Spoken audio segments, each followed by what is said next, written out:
Ladies and gentlemen, Murder Church Season 7 has arrived. Thank you folks so much for coming in. I appreciate it. Hit the like, give it some shares. I know everyone's been sharing all over the place, and I really appreciate the hell out of that. Thank you all so much. And day one of this Aileen Wuornos trial, Florida versus Wuornos, 1992. Trial for the murder of Richard Mallory. Let's go. Welcome in.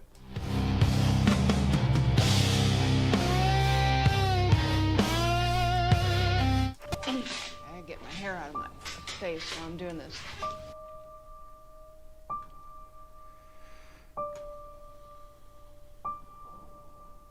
I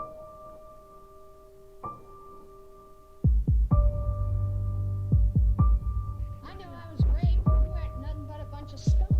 Therefore, these proceedings are now... Putting somebody who was raped.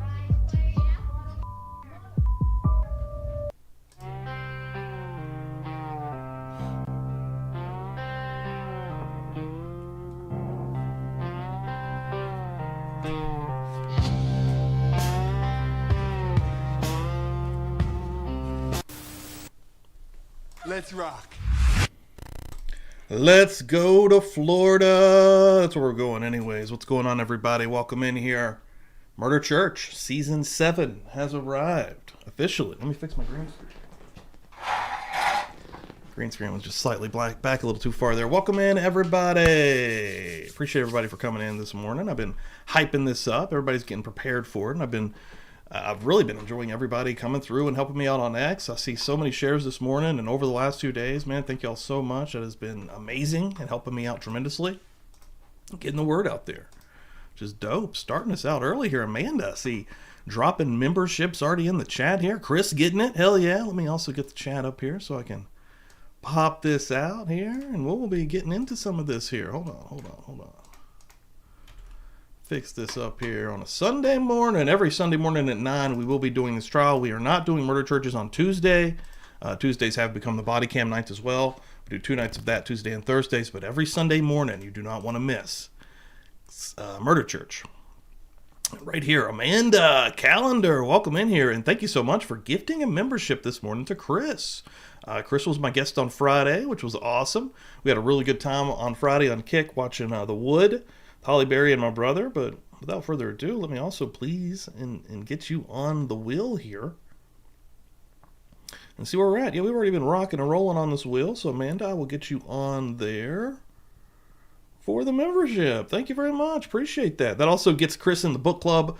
Tuesday, we start a brand new book. A lot of new stuff happening this week here on Murder Church and in Publicly Buzzed in general, in the nation, in the Buzz Nation.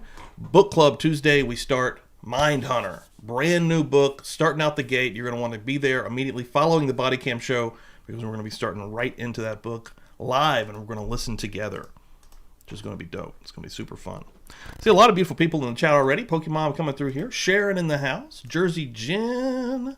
Donna Minner. I'm glad you made it, Donna. Thank you very much. Ola hanging out. Amanda, of course. Sheila Duffy, all the way from Ireland this morning, saying what's up. I love it. Simi Sharp coming through. And right here, take a look at these emojis. These emojis I made yesterday. Boom.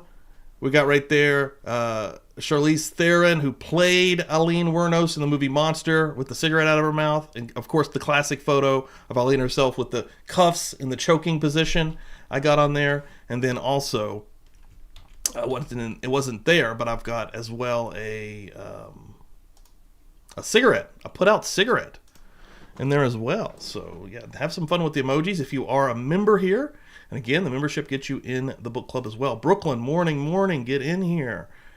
Kai, good morning. Beautiful people in the chat. Hoping I'm not missing anybody. I'm just scrolling back up here. There's that cigarette butt. There it is. It's not even a butt, just a half put out cigarette. Bassett Page this morning coming through. I liked your kitty pick yesterday you put in the Discord. Oh yeah, Jay Money popping in this morning. We got the crowd in here. We got the crew coming through, showing some love. Pose Raven popping in. Hell yeah. Pose Raven I know is usually on a body cam show. So welcome in, Pose Raven. Again, starting the brand new season here.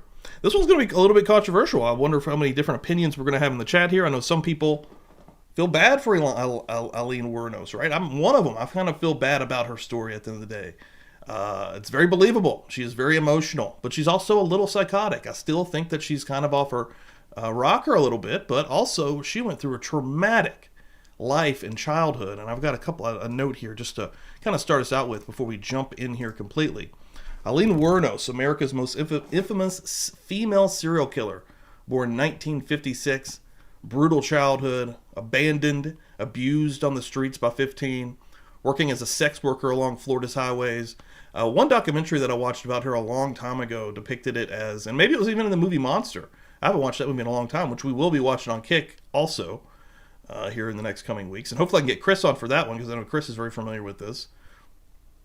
But she was in the winter. I think she's from Ohio originally before she went to Florida. She went to Florida because it would have been warmer living on the streets. She's from like Ohio. I hope I'm not messing that up. And in the wintertime, she lived inside of a fucking like abandoned car in the woods. And this is when she was young. Between 1989 and 1990, she confessed to killing 7 men, claiming self-defense against rape. First victim, Richard Mallory, which is who this trial is for here, that we're going to be going over for the next few weeks, months even maybe. A convicted rapist whose murder kicks off her 1992 trial, dubbed the Damsel of Death. Or also, as I put in the opening video there, Hooker from Hell. Her case exploded into tabloid chaos. Of course, the movie that I just mentioned came out 1 year after she was executed. It came out in 2003. She was executed in 2002. And then, of course, the endless debate. I know Bob, who shared this out for me as well, I think he's on the side of Aileen Wuornos. He said, or just the endless debate. Anyways, victim or predator? And that's what we're all going to get to debate together here in the chat and kind of watch this together. I'm excited about it. I think it's going to be cool. So without further ado, let's get in here. And Michigan, was I wrong? Okay, Michigan. I know it was a really cold spot. Oh, we did. That's right. I'm an idiot, dude. I totally forgot about that. Chris coming through and reminding me, we actually watched Monster a few years ago in Kick. And what I'm actually going to do is see if I screen recorded that one. I hope I did, and I can put it up. I can't put it up here on YouTube, but I can do something with it. But you're right. I totally forgot about that, Chris. Good call. Good memory also. Jessica, thank you so much for coming in this morning. I appreciate it. I hope you're doing good. Hope everyone's having a great weekend. Yeah, let's get in here. Pammy, morning, Pammy. And Pammy, I got you on the wheel from Friday from that $10 that you said. I know you couldn't hang out Friday, but hell yeah. And Jessica coming through saying 2 things can be true. She can be traumatized, mentally ill, a mentally ill person, but also a dangerous murderer. So let's get in here. Let's see what we end up. We've seen the clips. We've seen documentaries. We've seen movies. One thing I have not seen is this trial.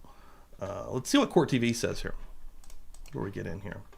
In January 1992, a sex worker and serial killer, Aileen Wuornos, stood trial for the murder of 52-year-old Richard Mallory. At the time of her trial, she had confessed to, again, killing 7 men who had picked her up while hitchhiking. She claimed the murders were in self-defense, although she was tried for Mallory's murder. Evidence from the 6 other slayings were used to prosecute Wuornos. On January 27, she was found guilty of first-degree murder. 4 days later, she was sentenced to death. Wuornos was executed in October of 2002. 1 year later, the movie Monster, starring Charlize Theron, was released, which depicted Wuornos' crimes. Opening statements. Let's go here. Alleged serial killer and prostitute Aileen Wuornos is on trial for the 1989 murder of Richard Mallory. And we're going to get into these opening statements here. And I need to get some names here. I don't know who the prosecutor is, and I don't know who her lawyer is. So I will do that while we're starting out here. Again, welcome in everybody. And let me fix this. I like to do this just a little bit differently. That way we can still get the entire screen, but also get it larger. Just a little bit larger here. There we go. I've also got one of these guys. This is going to be interesting. I've always kind of wanted to know more, as we should say, about Aileen. Get the Murder Church logo up here. Bring this over. There we go. Looks all right. Let's go. Welcome everybody. Day 1. Let's rock. Here at this time, the attorneys for the parties will be given the opportunity to make their opening statement to you, in which they may explain to you the issues in this case and summarize the facts that they expect the evidence will show. After all the evidence has been received, the attorneys will again have an opportunity to address you and to make their final arguments. The opening statements that the attorneys now make and the arguments they will make at the conclusion of the case are not to be considered by you as either evidence in this cause or instruction. Just real quick, prosecutor John Tanner, the elected state attorney for Florida's 7th Judicial Court, led the prosecution. He is assisted by David Demore, assistant state attorney, who handled some of the arguments like countering defense claims about Mallory's history as a sex offender. Her defense attorneys, Tricia Jenkins, chief assistant public defender for the 5th Judicial Court, was the lead public defender. She was assisted by another public defender, name not specified in records, which is odd, but the team advised against Wuornos testifying. After this trial, private attorney Steve Glazer took over for plea negotiations in other cases. So we got Tricia Jenkins here on her side that we should be seeing in this trial, and again, the prosecutor, John Tanner. Instruction of the law, the court will give you at the conclusion of the testimony. Nevertheless, these opening statements and the closing arguments are intended to help you to properly understand the issues, the evidence, and the applicable law, and I would request that you give them your closest attention. Mr. Tanner? Thank you, Your Honor. Please support counsel.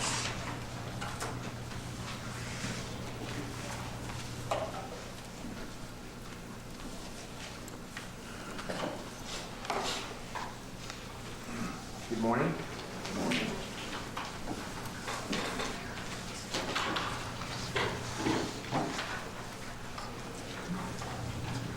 Oh yeah, I could only imagine. This is one he wanted to nail down publicly and loudly, right? Aileen Wuornos is charged Let me with see, murder Jen. in first degree by premeditation and by committing robbery, felony murder, as well as armed. The judge, I don't even know if I can say. I think I can say it. Urel Blunt Jr. His name might actually last name be Blunt. Blount. Blunt Jr. We get a blunt rolling, ladies and gentlemen. The evidence that we believe will be revealed during this trial over the next several days show that on November the 30th, 1989, a little over 2 years ago, Richard Mallory, age 51, turned east onto I-4, the interstate highway, near Tampa. He didn't know that he was living the last day of his life. He didn't know that in less than 10 hours, he would be robbed, murdered, and his body would be left to rot in the woods. Of course, he didn't know that he was about to pick up a predatory prostitute who had had sex with over 250,000 men.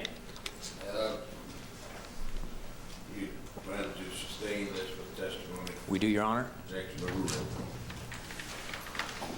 Of course, he didn't know that he was about to pick up That would be correct. Critical true crime. Welcome in here. a predatory prostitute who had had sex with over 250,000 men by her own admissions. All right, come on. That's bullshit. She has not had sex with 250,000 men. My God. He didn't know that he was about to admit and meet and admitted to his car Aileen Wuornos, the woman who sits at this table, whose appetite for lust and control had taken a lethal turn. And she was no longer satisfied with just taking men's bodies and their money. Now she wanted the ultimate control. Your Honor, I have to object. I believe the prosecutor is engaging in final argument. Well, I don't believe so yet, so the objection is noted and overruled, and let's make a decision right now, and that decision is only going to be one counsel object. I'm not going to have... This guy.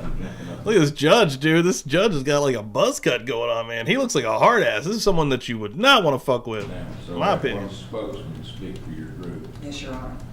You may proceed. Thank you. She now wanted the ultimate control. She wanted all that Mr. Mallory had.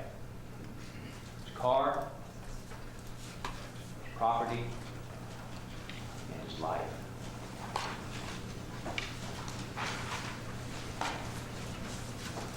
The next day, deputy sheriff found Mr. Mallory's automobile abandoned in the woods north of Ormond Beach.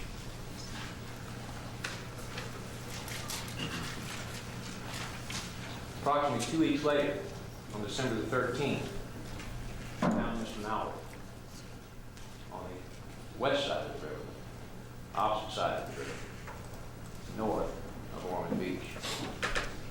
They found him covered with a carpet. His face and head had begun to decompose, so identification was not readily apparent at that time. They found 4 bullet holes in his body. They found his pockets turned inside out. He was fully clothed, and his pants were zipped.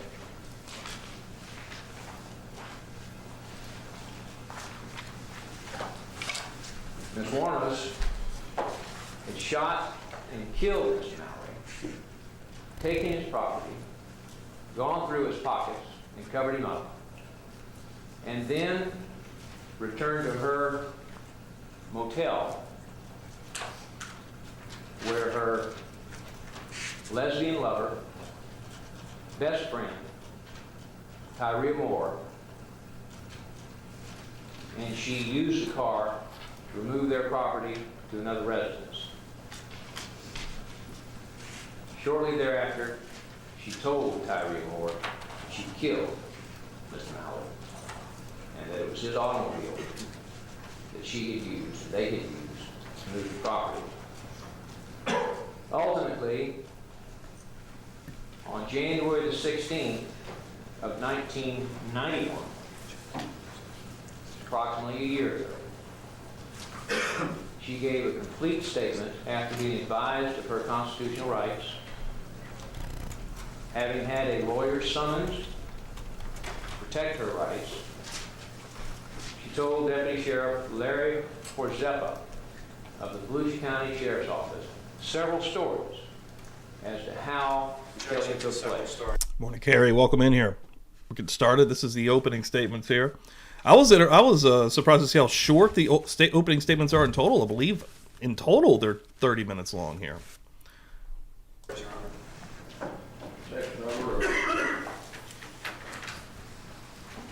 All of the stories agree on a few points. She says that she was hitchhiking along the interstate, just east of Tampa, heading in an easterly direction, when she was picked up by Mr. Mallory on November the 30th, 1989. She says they traveled on the interstate across the state towards the Daytona Beach area, and while traveling, they drank and talked. In all of her stories, she says that she solicited him for an act of prostitution, saying that she needed money for her rent. In her story, she says that he was wearing blue jeans and a shirt. And without exception, she says that they began hugging and kissing after having found a place to park in the woods north of Daytona Beach, and that they were having a good time, and that it was her intent to engage in sex with him for money. In the first story, she says that Mr. Mallory paid her in advance, but that she became concerned that he might try to take the money back. And therefore, she jumped out of the automobile and pulled from her bag a gun, a pistol, that she'd only had for approximately 2 days. If I'm remembering correctly in the movie Monster, and Chris, correct me if I'm wrong if you're still in the chat here, and I'm sure they showed multiple victims of her, because, you know, she killed 7 different men, but was in the movie Monster, the one that I'm really remembering was was her laid out in the back seat, and the guy's, they're having sex. He's fucking her in the back seat, and he starts getting really aggressive and starts slapping her or beating on her, and she starts freaking out. Or maybe that was later. Maybe another one depicted. That's the one that really stands out in my memory from the movie Monster, anyways. The way he's kind of depicting it here. This prosecutor's different, so it might be a different person. She told him to get out of the automobile and step away. And then she changed her story. So no, he Objection's a story, Your Honor. Objection overruled. He stayed in the car, and then she didn't tell him to get out, but she shot him in the automobile while he's sitting behind the wheel. Doesn't remember whether she shot him 2 or 3 times. Putting a poll up right here. Do you believe Aileen? Yes, no, not sure. But that in any event, Dude, she was she incredible. ultimately killed him. The next story she told during the same interview, same officer, was again that she solicited money. But this time, she said that they'd been drinking and talking and having fun for about 5 hours, parked in the woods north of Ormond Beach. And then she decided he was a nice guy. Okay, Chris coming through. Yeah, they showed this one and portrayed Mallory as raping her. This is just her story, and she recanted it, and also a hell of a lot of a motivation to make it up. Also, no evidence supporting this. And again, however you feel in the chat, let it be known, bring it out there, be respectful. Different opinions are definitely welcome here, and this is one that, honestly, I don't know how anybody could just be hardcore either way, personally, because I'm not. I don't know. I'm hearing information. I wasn't there. You know what I mean? I feel a certain way by the way she reacts and the way she tells her stories. It does bring something out of me that makes me feel bad for her. But at the same time, I mean, people are very manipulative and people can be very good liars. So I'm in no way on Aileen Wuornos' side here or particularly against her. And I'm interested in seeing the debate and, as we go through, seeing evidence. And that she usually wanted her money in advance. But he was such a nice guy that she didn't think she really needed to get the money in advance. And then they began to move towards the ultimate act of having sex. But he wouldn't take his clothes off. He wanted to just unzip his pants. And she didn't like it that way. And they began to argue and struggle a little bit about it. And she got out of the car and said, "No, you're not going to just fuck me. You're going to pay me." One thing we don't have is Richard Mallory's testimony, because he's dead. And then she shot him as he sat behind the wheel. In both stories, as she talks about the killing, she admits he was sitting in the automobile, behind the wheel, fully clothed, when she shot him. And that she was out of the automobile with a loaded 9-shot revolver in his hand, and he with no weapon whatever. She says that after she shot him in the front seat, he crawled out the driver's door and shut the door. Because on the other side of that doorway was a woman who was pumping bullets into it.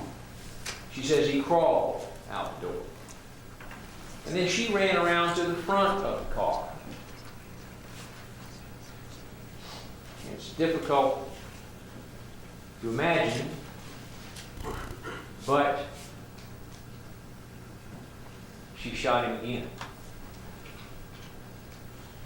And he fell to the ground, and she shot him again.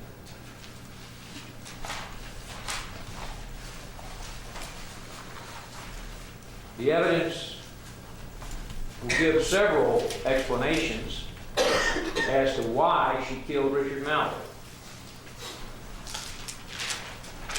Boom! A bunch of new members just got hooked up by the beautiful Cammie. Oh my God, Cammie. Also just got you on the wheel. 10 memberships dropped off. Cammie, thank you so much. Let's see if I can get through these names. That'll be the real challenge here. Gravity True Crime Bubblegum. What a unique and cool name. Janie J. Grandma Life is Grand. Kristen 23. LB. Robin Rowe. Tammy Woodruff. I was about to say Pose Raven. She was just coming through. That's so crazy. Melissa coming through here. I can't see her last name. Bartholomew? Melissa Bartholomew. I'm probably butchering that. Chelsea, welcome in here. Rick, welcome in here. Love a good Rick. A good solid old school name like Rick. Hell yeah. Emojis in the chat for all the new members. I see the folks already dropping those in. And again, Cammie, the beautiful Cammie, has been around here for a long time now. Is now on the wheel. And we do have a wheel here, folks, for anybody that doesn't know. We have a physical, actual wheel that I spin. Once we get 12 names on that wheel, once we get donations, if you become a member, you can get on the wheel. We will spin it, and I give away a lot of goodies. I got Hell Yeah magnets. I've got some coasters for your drinks, publicly buzzed coasters. I've got stickers that I send out for the beautiful people that win on this wheel. So thank you so much, Cammie. I appreciate that. Thanks, everyone, for being here this morning. She told the deputy she didn't really understand why she shot him.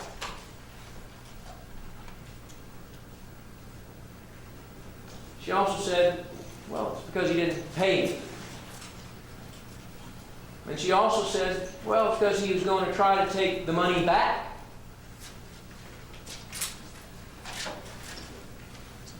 And also because he wouldn't take his pants off.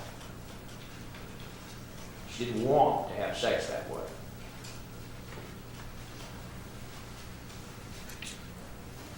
From her statement, Bartholomew?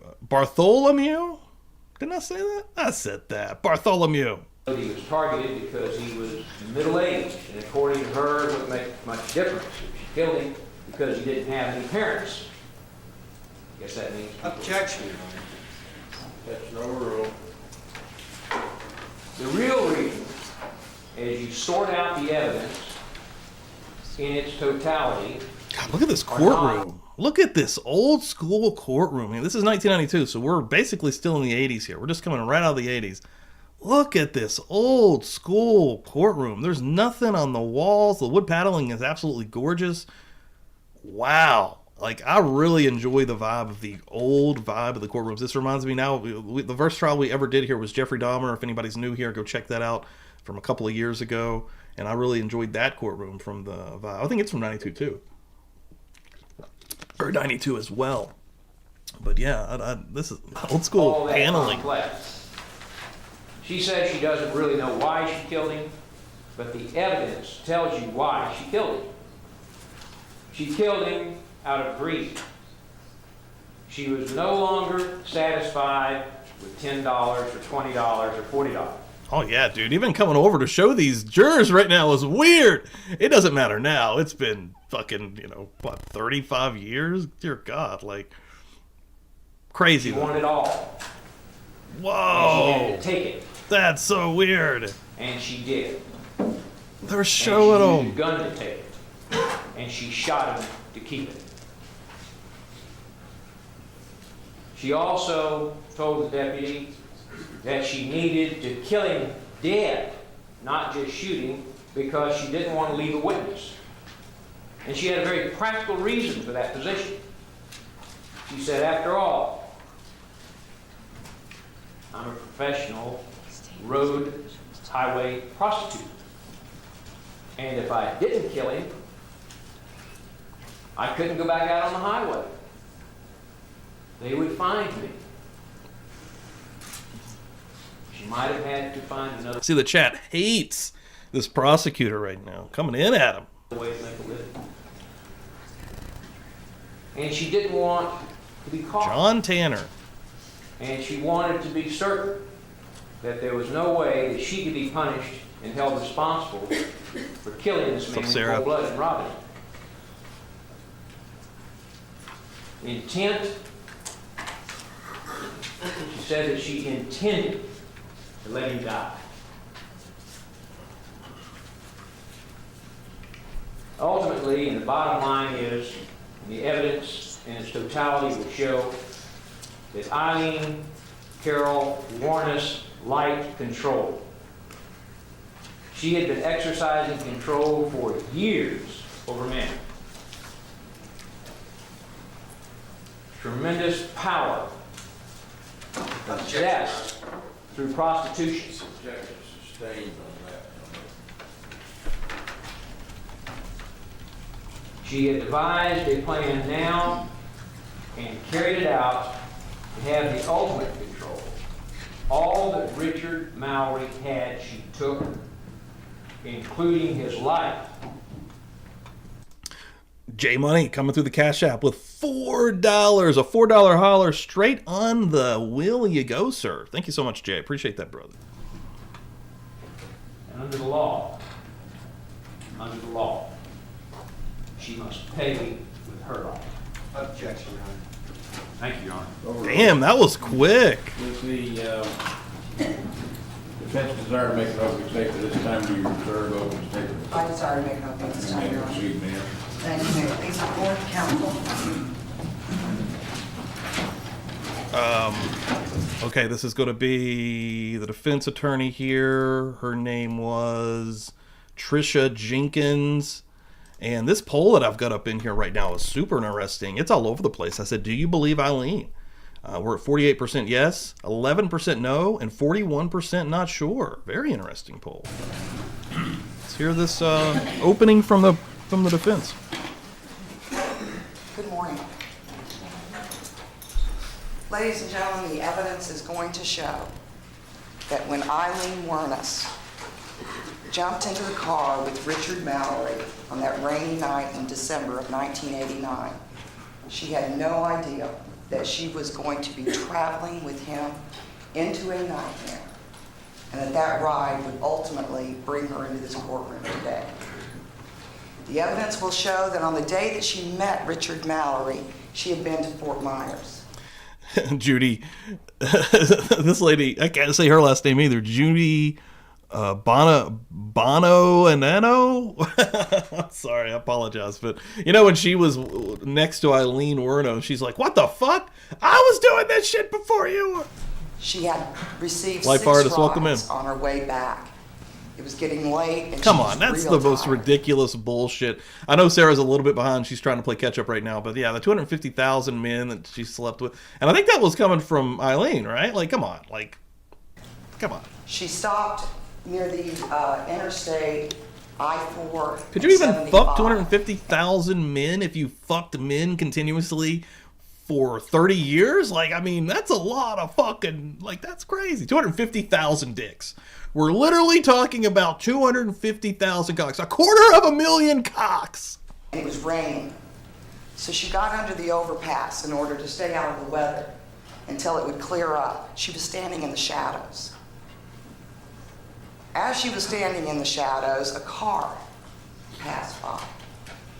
She saw the lights. She saw it pull over. And then it began to back towards her through the dark. You will hear that she was frightened. Because of the weather and because of the darkness, she couldn't tell who was in the car. She couldn't tell if it was a car full of guys or what it was. She didn't think she could be seen there. You are going to hear evidence that Lee has been on her own since she's been a very small child. You will hear that she's been living on the roads. You're going to hear that she's a prostitute, living from one highway exit to the next. You're also going to hear that home for her, as the prosecutor has indicated to you, is a motel. When times are good, she rents a motel by the week. When they're lean, she rents them by the day. You're also going to hear that times were changing out on the roads. Oh shit, Miss Tina coming in here. What's up? Existence for Lee was getting to be very dangerous.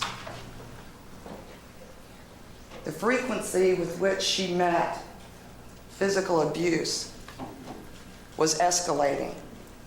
Remember, she started on the roads when she was a young girl. Things were changing. Time after time after time, she was raped. Time after time after time, she was beaten up and she wasn't paid. Finally, she armed herself. This night that Richard Mallory stopped on the side of the road and backed towards her, she was making a decision.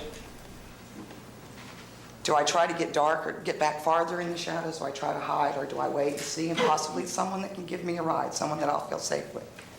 Well, ultimately, he asked her if she wanted to go with him and go for a ride. That he was going all the way to Daytona, and that's where she was trying to go.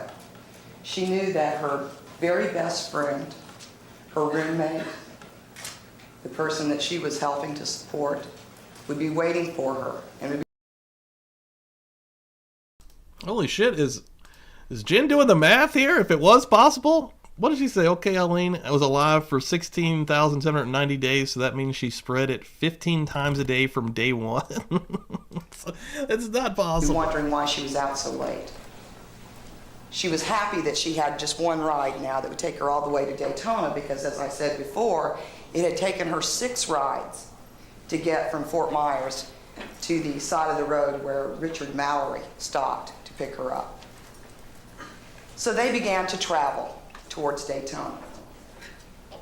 You will hear evidence that Richard Mallory was drinking, that he was fixing himself mixed drinks, and that he offered her a drink.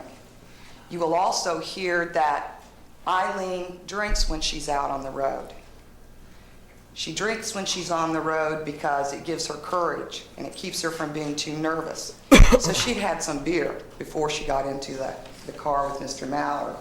Then Mr. Mallory offered her some of his alcohol. And he also offered her some marijuana. He was smoking marijuana. You will hear that she told him no, that she didn't like marijuana, but it didn't bother her if he smoked, because her roommate did. But she did want a drink.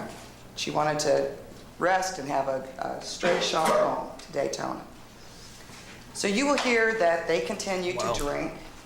You will hear that she was getting concerned because he was smoking so much. You will hear that he stopped at one point to get gas and that he asked her if she wanted beer. And yes, she did. She did want beer. At some point, she indicated to him that she needed to make some money for groceries and for rent. And you've heard that Lee is a prostitute, and that is how Lee earns money. Mr. Mallory said he was looking for a good time, so this was perfect. They returned to Daytona.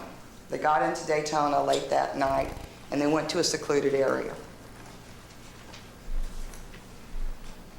They stayed in that area until almost 5 o'clock in the morning, talking and drinking,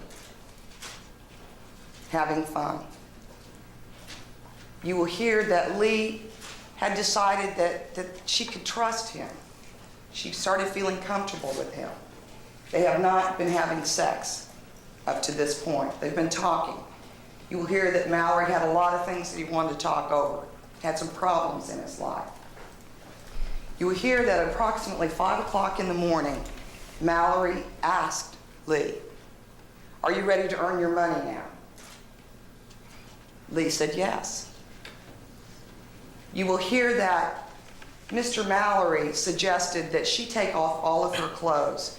That way he would be assured that she wasn't going to run away or going to rip him off. Lee, once again, as I told you before, thought that she could trust this person. So she agreed. She began to take off her clothes. At that point, Mr. Mallory says, "I'll be right back. I've got to get something out of the trunk." Lee thought that was fine. Mr. Mallory got out of the car. He opened up the trunk. Lee folded up her clothes. Did I miss something? Did I miss something? Is she calling Aileen Wuornos Lee? Is that what's happening here? In the back seat. She waited a good while. Soon she heard the trunk close. She was in darkness. Mr. Mallory opened the door, and he also opened a nightmare for Lee. This wasn't the nice, calm person. Again, he'd been smoking all night long and drinking, and Lee had been drinking also. But you will hear evidence of bondage, rape, sodomy, and degradation. And Lee was a victim to that. Ultimately, after a good period of time, Lee was able to get away from him, to pull away from him. During the period of time that she was being subjected to the abuse that Mr. Mallory was inflicting, he told her, "I've done this to other women." He wanted to see her pain.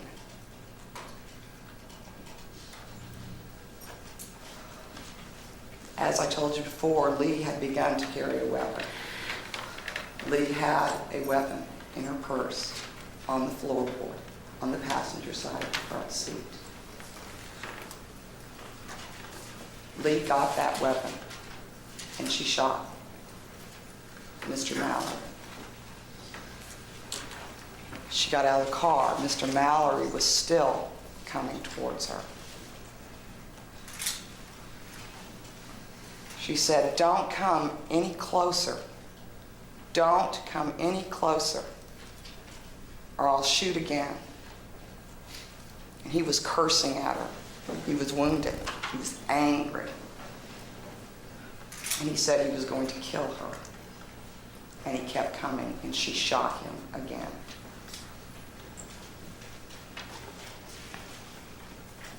You hear testimony that she was terrified. She didn't know what to do. She decided she needed to get out of there. She wanted to take the car and get away.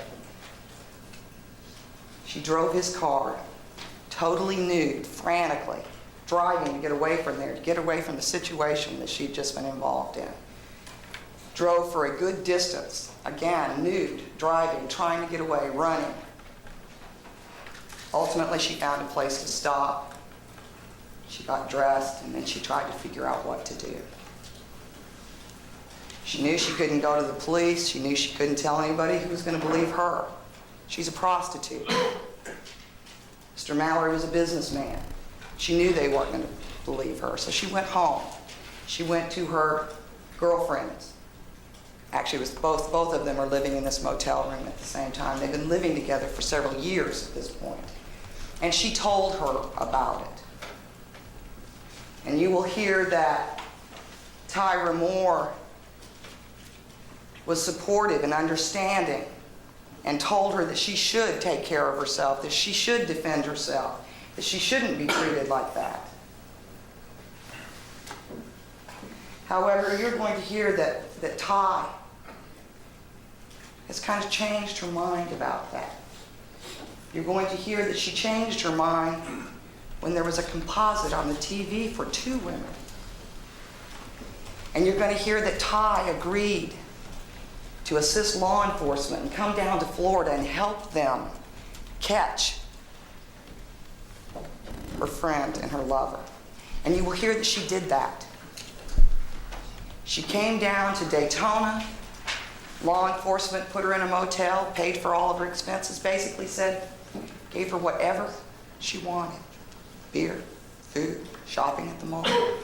And she stayed in that motel, wrote a letter to Lee, told her where she was going to be, and asked that she call her collect. That's crazy. All right, murder church field trip to this bar. Jersey Jen knows where it's at. We're gonna be going there. At the motel. Chris knows where it's at too. I And for think a we period of either gotta get 3 or together. 4 days, That'd be hilarious. she We all worked. just roll up in a van, a bunch of fucking murder church vans, and they're like, "What's going on?" And we're like, "We're doing a trial currently on Aileen Wuornos." Don Lee to get Lee to say that she had done this and that Ty didn't have anything to do with it or didn't know about it. Finally, after Ty had threatened to kill herself, after Ty had told her that her family was being threatened, she finally convinced Lee to tell law enforcement about it. Now you're going to be seeing a video of Lee talking to law enforcement. Contrary to what the prosecutor has told you, you are not going to hear several stories about what happened. You're going to hear her say, "I will protect Ty. I will do anything. I would even die for her." And you will hear her give one version of what occurred. And you will also hear her saying, "I was so drunk. I was just so drunk." She will say, "I was drunk royal." During the time that she was out in the woods with Mr. Mallory, her constant knowledge of impending danger was blurred by alcohol. She was really drunk. And she apologizes to law enforcement. "I'm confused. I can't remember everything. I was just so drunk." But you I will can only hear her imagine tell too, man. Being really one drunk, version. being as drunk as probably she was. Like that's also hurts us a little bit because I mean, dude, it's hard to remember shit like that. Of what occurred out there. You will hear that he got violent with me. Ladies and gentlemen, That's Lee Wuornos is not guilty of first-degree premeditated murder or armed robbery. She defended herself. She had had enough. Not one more time could she take it. Not one more time. Thank you. holy shit. That was crazy. All right. What an couple of opening statements from both the prosecution and the defense. And I thought the defense did a much better job. Honestly, I thought they did a really good job. I know that the chat absolutely hates the prosecutor, and I can't say that I'm too fond of him myself. John Tanner.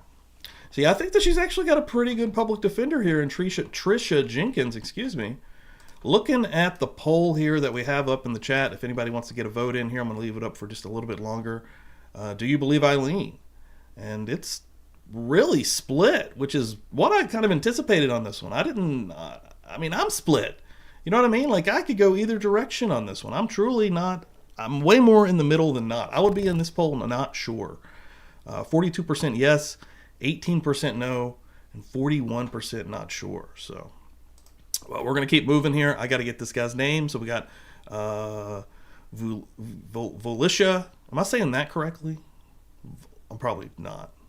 County Sheriff's Deputy John, another horrible last name, Bonnevier takes the stand, and we're going to put his name up here right now. I should actually I could figure out what that one word is, though. Hold on, let's rock and roll. Thanks, everyone, for being here. Appreciate it. Keep going. This one is 48 minutes. Sir, would you state your name and your occupation? My name is John Bonnevier. I'm a sergeant with the Volusia County Sheriff's Office. And how long Bonnevier. I think I nailed it. have you been a deputy sheriff? 13 years and 10 months, sir. And can you tell this jury, please, what rank you hold and what your present responsibilities are? I hold the rank of sergeant. My present responsibilities are as the Personnel Services Coordinator for the Sheriff's Department in the Administrative Services Division.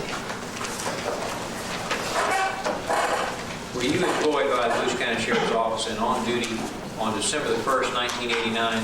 Yes, sir. At that time, I was employed as a Sheriff's Deputy in the position of Sergeant, assigned to the Law Enforcement Services Division, also known as the patrol function of the Sheriff's Department, as a supervisor in District 3, which is Northeast County.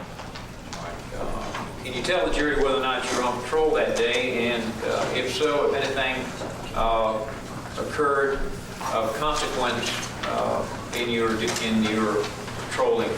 Yes, sir. On the 1st of December 1989, during the course of routine patrol, on or about 3:20 p.m., I discovered an abandoned vehicle in a wooded area on North John Anderson Drive in the unincorporated area of Volusia County known as Ormond by the Sea.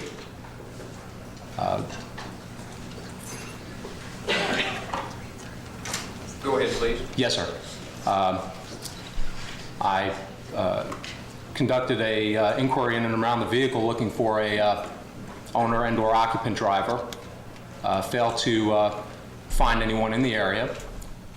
Furthered my investigation by trying to determine ownership of the vehicle by the use of State Department of Highway Safety and Motor Vehicle Registration through both the vehicle identification number and the tag that was affixed to the vehicle at the time.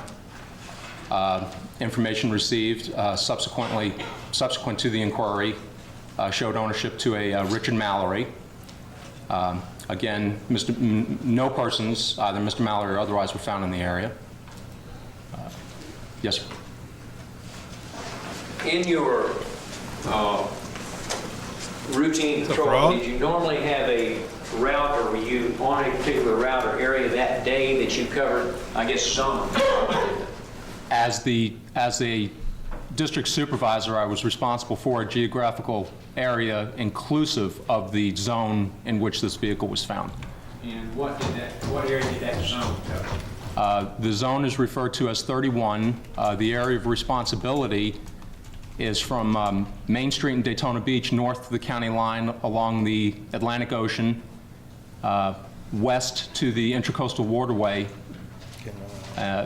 back to the Main Street area. So it's approximately 8 See, just the head of Aileen square miles along the ocean and back down along the river in Daytona and Ormond by the Sea.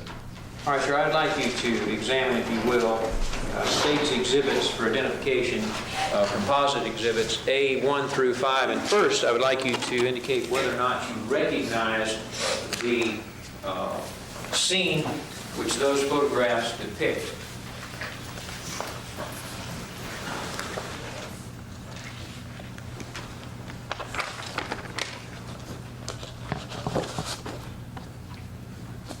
Yes, sir, I do. And do those photographs truly and accurately depict the scene as it appeared to you on December the 1st, 1989? Yes, sir, they do. All right, when I use the word, kind of generic term, scene, what scene are you referring to? The area in which the abandoned vehicle was located. It is a dirt trail that runs east and west between John Anderson Drive and Ocean Shore Boulevard, approximately 1/8 mile north of the intersections of Bass and Tarpon Drive and Ormond by the Sea and John Anderson Drive. Your Honor, the state would offer into evidence photographs testified and tender them to counsel if requested. We've reviewed these, Your Honor. There's no objection. As we received the markings and the proper number, let me explain to the jury now about markings. Through the course of the trial, and namely while you were out of the room, a number of items were marked for identification. These items are marked for identification because they're to be used by the witnesses as they testify, and for the witnesses' use only. After proper predicates are laid to fill the niceties of the law, motions will be made to admit into evidence certain items, and after hearing arguments of the law, the court will rule thereon. When these items are marked into evidence, they will be with you. You will be able to view these items. They will also go with you to the jury room in your deliberation. So you understand when we talk about identifications for witness use and we're talking about evidence, it's for your use. You can follow the trial that way. Yes, go ahead. The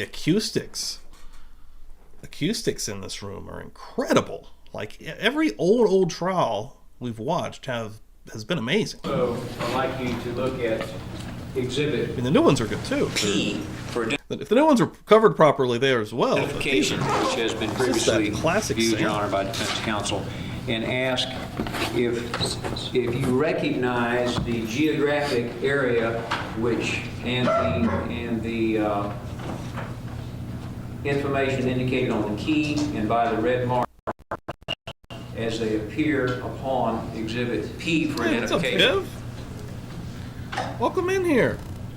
Good to see Do you. you recognize it? Yes, sir. Yes, sir, I do. Yeah, I'm excited about diving into this one as well. Is that a true and accurate representation of the geographic area about which you have been testifying? Correct. All right. I would respectfully, Your Honor, offer the exhibit P into evidence at this time. Mr. Tanner, I have a question. The witness has a question, Your Honor. When the mechanical drawing was done, numbers 1 and 4 were inadvertently inverted. Welcome in, No, that's- Forrest. yeah, that's- No, sir. The red dot indicative of number 4 and the key representation are not correct. Your Honor, before we publish the exhibit further, 4 is the correct. obviously there's some concern with... Right, could you come over here so you can talk to the witness? Yes, sir.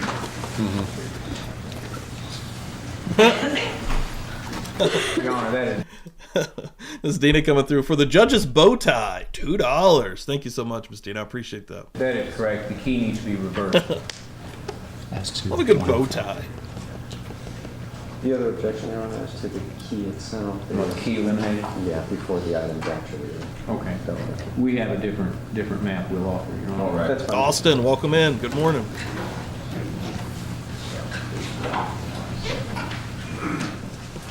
Your Honor, I published the photographs that have been marked as identification after the witness testifies about each. There was a camera from the front where they would just, randomly show Aileen.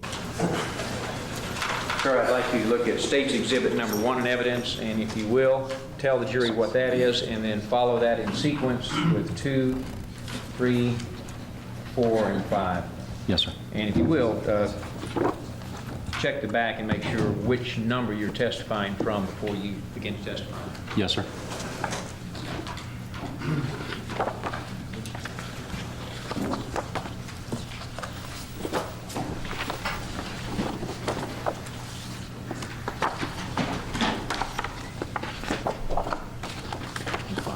Yes, sir.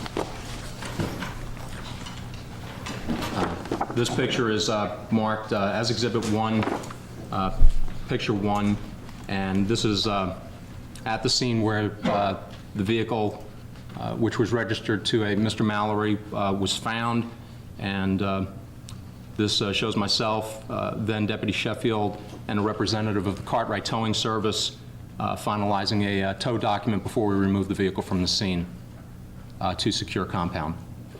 All right, sir.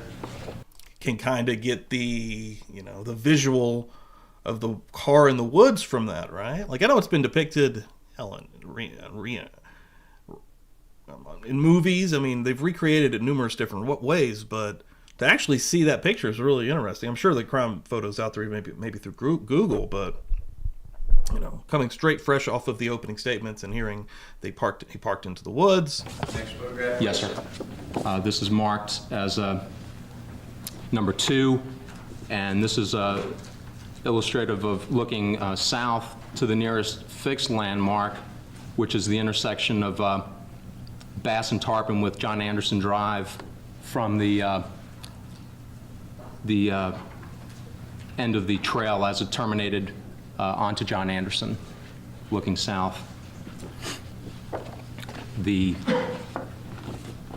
picture marked number 3 is representative of how the vehicle was viewed from John Anderson Drive. The vehicle had been backed into the trail and looking east towards Ocean Shore Boulevard, and the Ocean Beach is some distance down.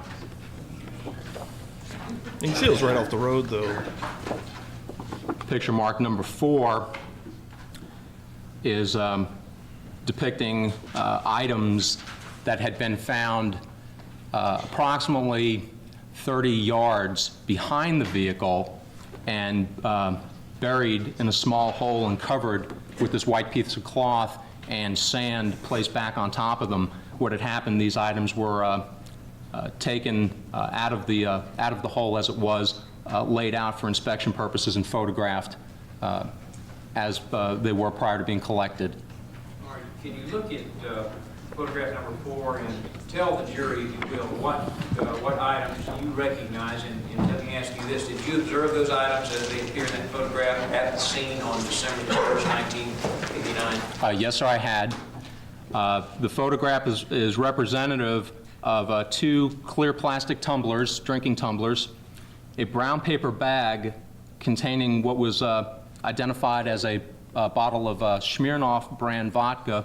The seal had been broken and the bottle had half the volume in it. There's a blue nylon wallet that contained 2 Florida driver's license, 2 credit cards, and some miscellaneous papers. The driver's license and the credit cards were in the name of a Richard Mallory. There was also a vehicle registration to the Cadillac indicating ownership or registration to Richard Mallory. There was a red car caddy, a device used in the car to carry cups and other assorted items, along with some other miscellaneous papers, inclusive of the business cards of Mallory Electronics. There were some other assorted papers, and this white cloth was used between the items and the top layer of soil as it was found in the hole. It was not completely secreted, but it was partially covered.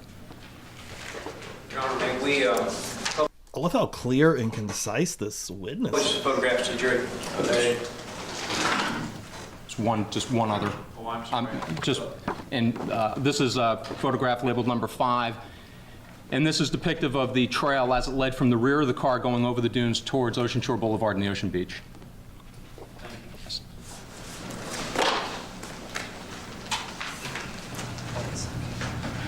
I'd like you, sir, also to look at exhibits in 2 photographs, composite exhibits, and ask if you recognize those 2 photographs. Yes, sir, I do. Your Honor, we would offer each of them into evidence. Oh shit, yeah, give some murder churches some hell yes in the chats. We got some new members popping through here. Boom, Art with Viv coming through and getting in the Buzz Nation. Viv, one thing that we do here now, and we're just about to start a brand new book. Tuesday nights, I've got a book club here immediately following the Body Cam show on Tuesday night, but usually about 9:15 the show starts. We're about to start the book Mind Hunter, which will be perfect, right in line with this trial and just all of the true crime content in general that we take in here in this community. But yeah, boom, get in the book club. Also gets you on the wheel, Viv. Welcome in here. Appreciate the hell out of that. Viv is absolutely amazing. Also has her own channel, does her own content. Yeah, Viv's always been super dope, super cool. Right after that, Jessica for Justice as well. Same. Awesome channel as well. Advocate from Texas, badass.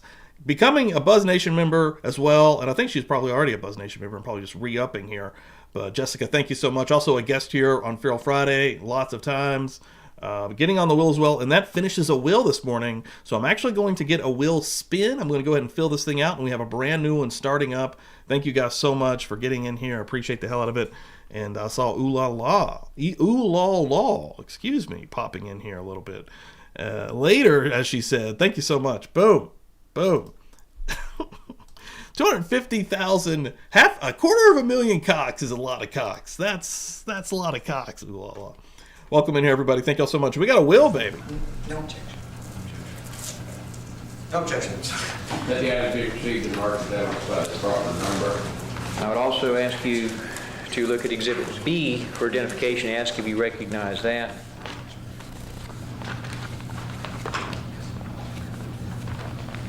Yes, sir. And also Exhibit C for identification. Yes, sir. Your Honor, we would offer Exhibits B and C into evidence. We have certain objections, Your Honor. May we approach? Which items are those? Your Honor, B and C. C is the driver's license and B is the registration. We previously offered exhibits which were entered without objection were photograph one of the VIN, the vehicle number, and the Florida license tag. I'm excited. It's a big good one. It's just one more photo. Yes, sir. Can we stay here?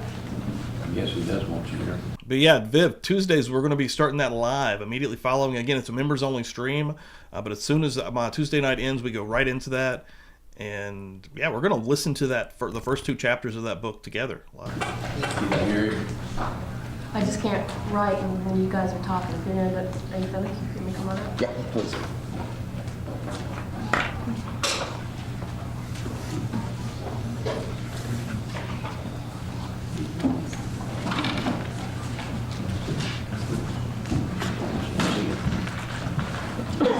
While those exhibits are being marked, may I offer for identification exhibits S and D.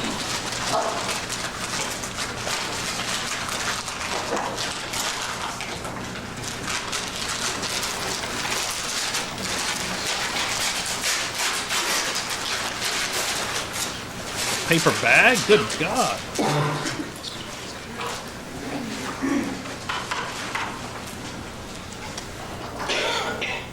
Your Honor, for identification, I would like the witness testifies that he recognizes composite exhibit E 1 and 2. Yes, sir, I do.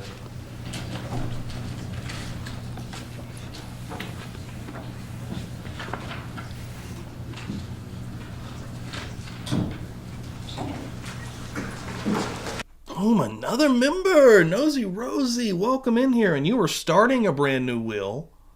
And again, same applies to everything about the book club. Please come in and hang out with us. Awesome. Thanks everyone for the support this morning.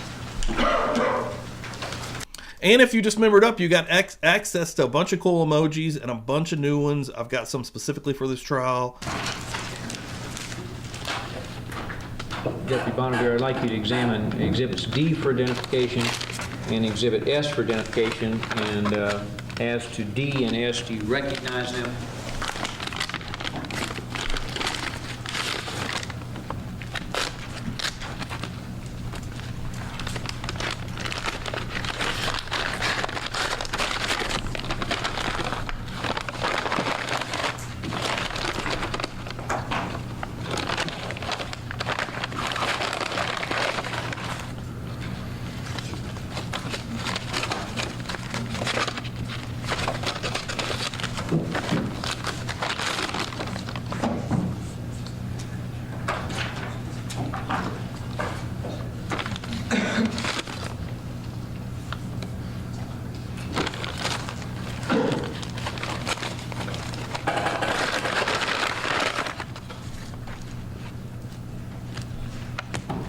Yes, sir, I do.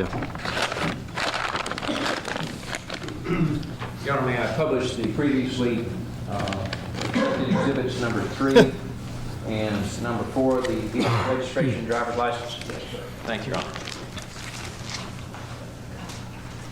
Your Honor, we'd like to have the exhibit for identification D, the blue wallet, marked in evidence. Without objection. Without objection. Yeah, be received. Is that a key with 2 items there? No, Your Honor, I believe it's just a empty wallet. Oh, just a bag. Do you need the bag in that one? No, Your Honor, we don't need a bag. Just the blue item? No objection, Your Honor, that's fine. Just admit the blue item then, ma'am. Yeah, publish it also.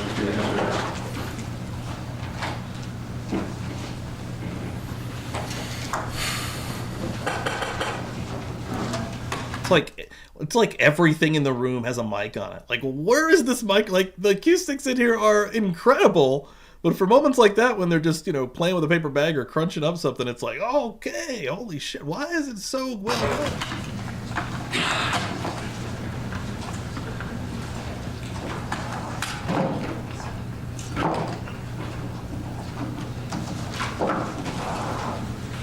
Chairs moving, wood knocking, bags crunching, light whispers. take it in. Your Honor, I don't know if, I doubt counsel has removed anything from the exhibit, but I noticed it was being leafed through again, so. Want to leave to him? No, I trust the gentleman. Your Honor, we would offer the composite exhibit, which is just miscellaneous papers and identifications, identification S. No objection. Without objection. Without objection, let the item be received and marked as evidence. That's the proper number.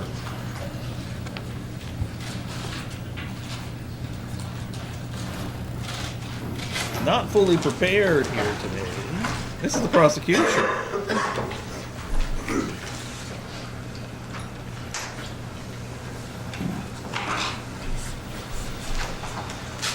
Where's our poll at? Still getting votes. Whoa, not sure has elapsed. Yes, 47% not sure. That's where I'm at. I ultimately am not sure. I know her story makes me sad, and I feel bad for her, right? Like, I want to see what evidence that they can display here, even from a prosecution standpoint, to see. I don't know, man. We've got a split crowd in the chat. Interesting.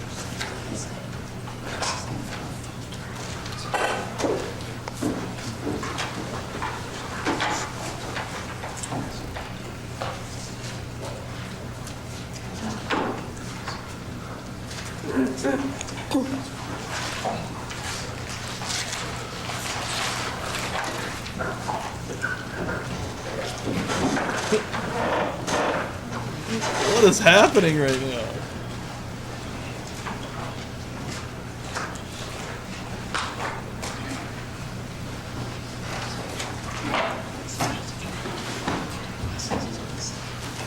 True Crime Butterfly failed the emojis. That's what I'm talking about. Have you had an opportunity to examine Exhibit R for identification, the poster behind you? Yes, sir, I have. Does that poster truly and accurately depict your patrol zone and the area in which you found the body on December the 1st, 1989? The vehicle. I'm sorry, the Yes. vehicle in 1989? Yes, sir, it does. And have you examined the other areas marked on the map as well? Yes, sir, I have. Your Honor, we would offer the Exhibit R as evidence this time. Without objection, Your Honor. Let the item be received and marked as evidence by its proper number. That states Exhibit 7.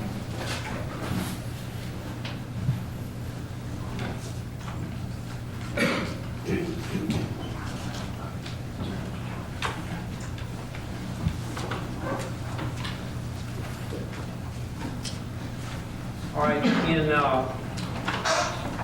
your examination of the vehicle and the surrounding area on December 1st, 1989, did you try to determine how long the vehicle had been there? And if you did so, what did you do to try to determine that? When the vehicle was located, as I had stated earlier, an attempt to locate any parties proximate to it was unsuccessful. A cursory examination of the vehicle by heat radiating off of specifically the engine manifold led me to believe the vehicle had been used, but some time had passed. I was speculating in the area of approximately 2 hours. I object to the speculation, Your Honor.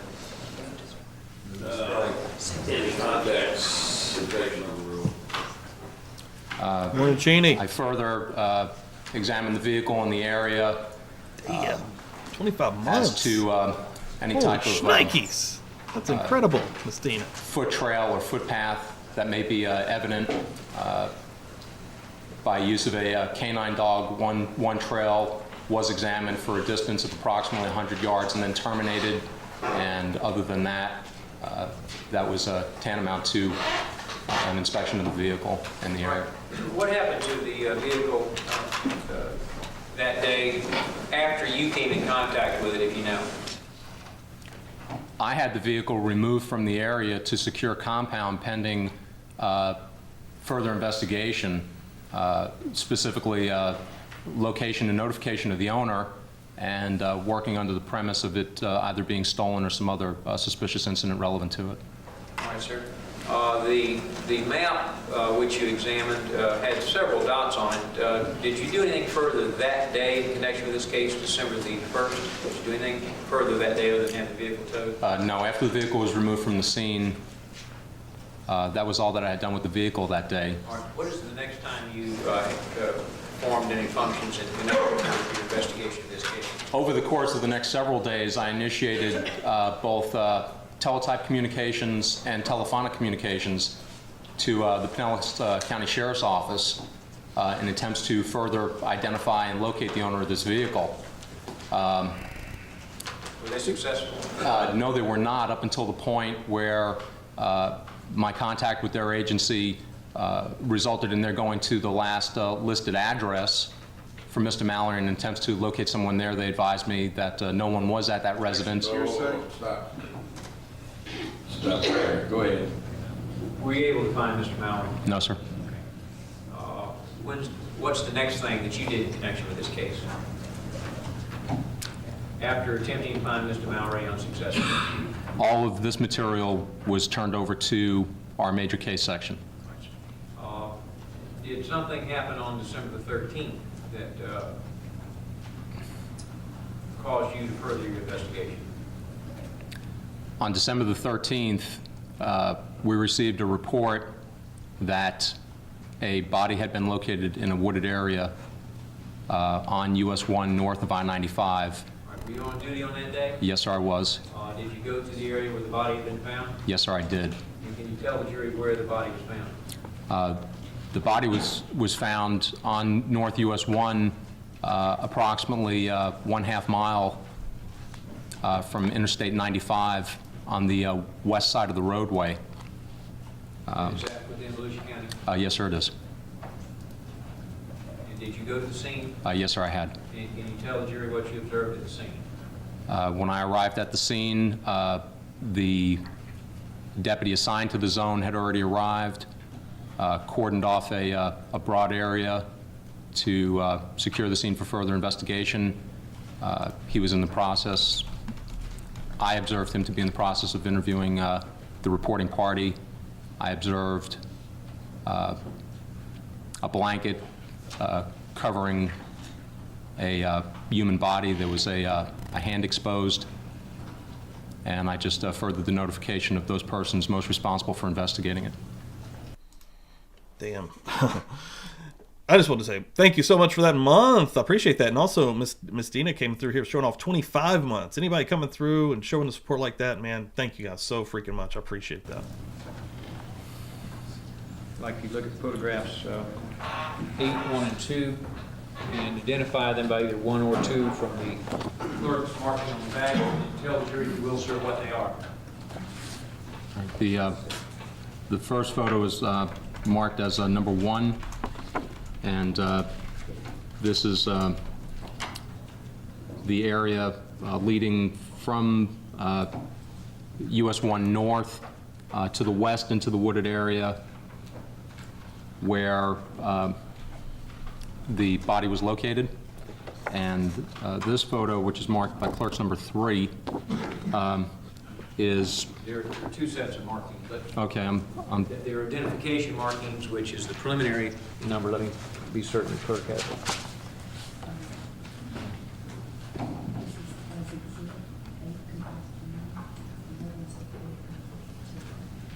So we're using... Yes. We're using the composite number right there? Yes. All right. The first was 8-2. 8-2. And that you just testified about? Yes, sir. And the second one is 8-1, which you're about to testify about. That's fine. This is the area in which the body was found with the carpet remnant over it and the exposed hand. Damn, Shelly. Another 2-year. Fucking crazy.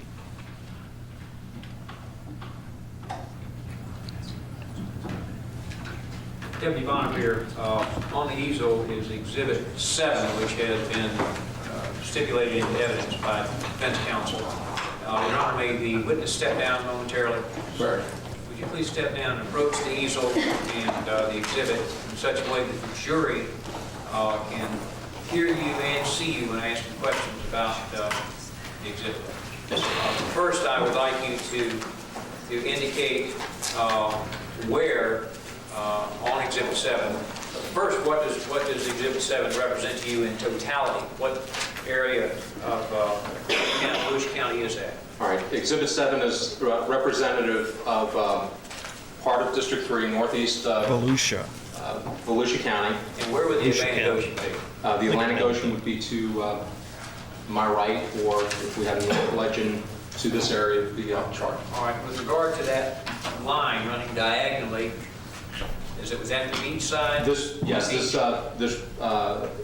The red line, the red and the black line are representative of A1A, and the dune line would be to the ocean beach side, yes. Okay, and what would north be? This north legend would be here. This is the north county line. All right. Can you show the jury where you found the automobile that was registered to Mr. Mallory on December the 1st, 1989? Yes, sir. It would be representative of this red dot on North John Anderson Drive, just north of Tarpon and Bass Drive in Orange County State. Now, you're actually touching a little red X there beside the red dot. Is that correct? Yes, the red X is most representative of the location. Okay, and the red dot is there simply for identification purposes to key you to what you're talking about here? Yes, sir. All right. Could you show the jury likewise the indications that there are on the map as to where the body was found?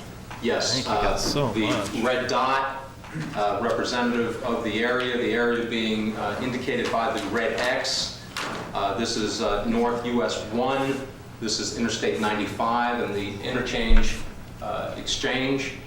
And we're traveling in a north-northwest direction, and that would be that area right there. All right, sir. And where would Ormond Beach, the Ormond Beach residential area be on that map? Both the incorporated and unincorporated areas of Ormond Beach are going to be representative on the map. Roughly, we find Flomish Avenue, which is right here. This extension of Flomish north is representative of both the city of Ormond and the unincorporated area of Ormond in Volusia County. And the two areas about which you have just testified, are both of those locations where the automobile and the body were found located within Volusia County, Florida? Yes, sir, they are. Your Honor, may the witness return to his stand.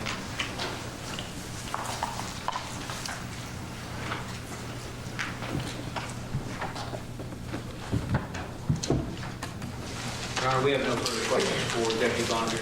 May I inquire? Yes, Your Honor.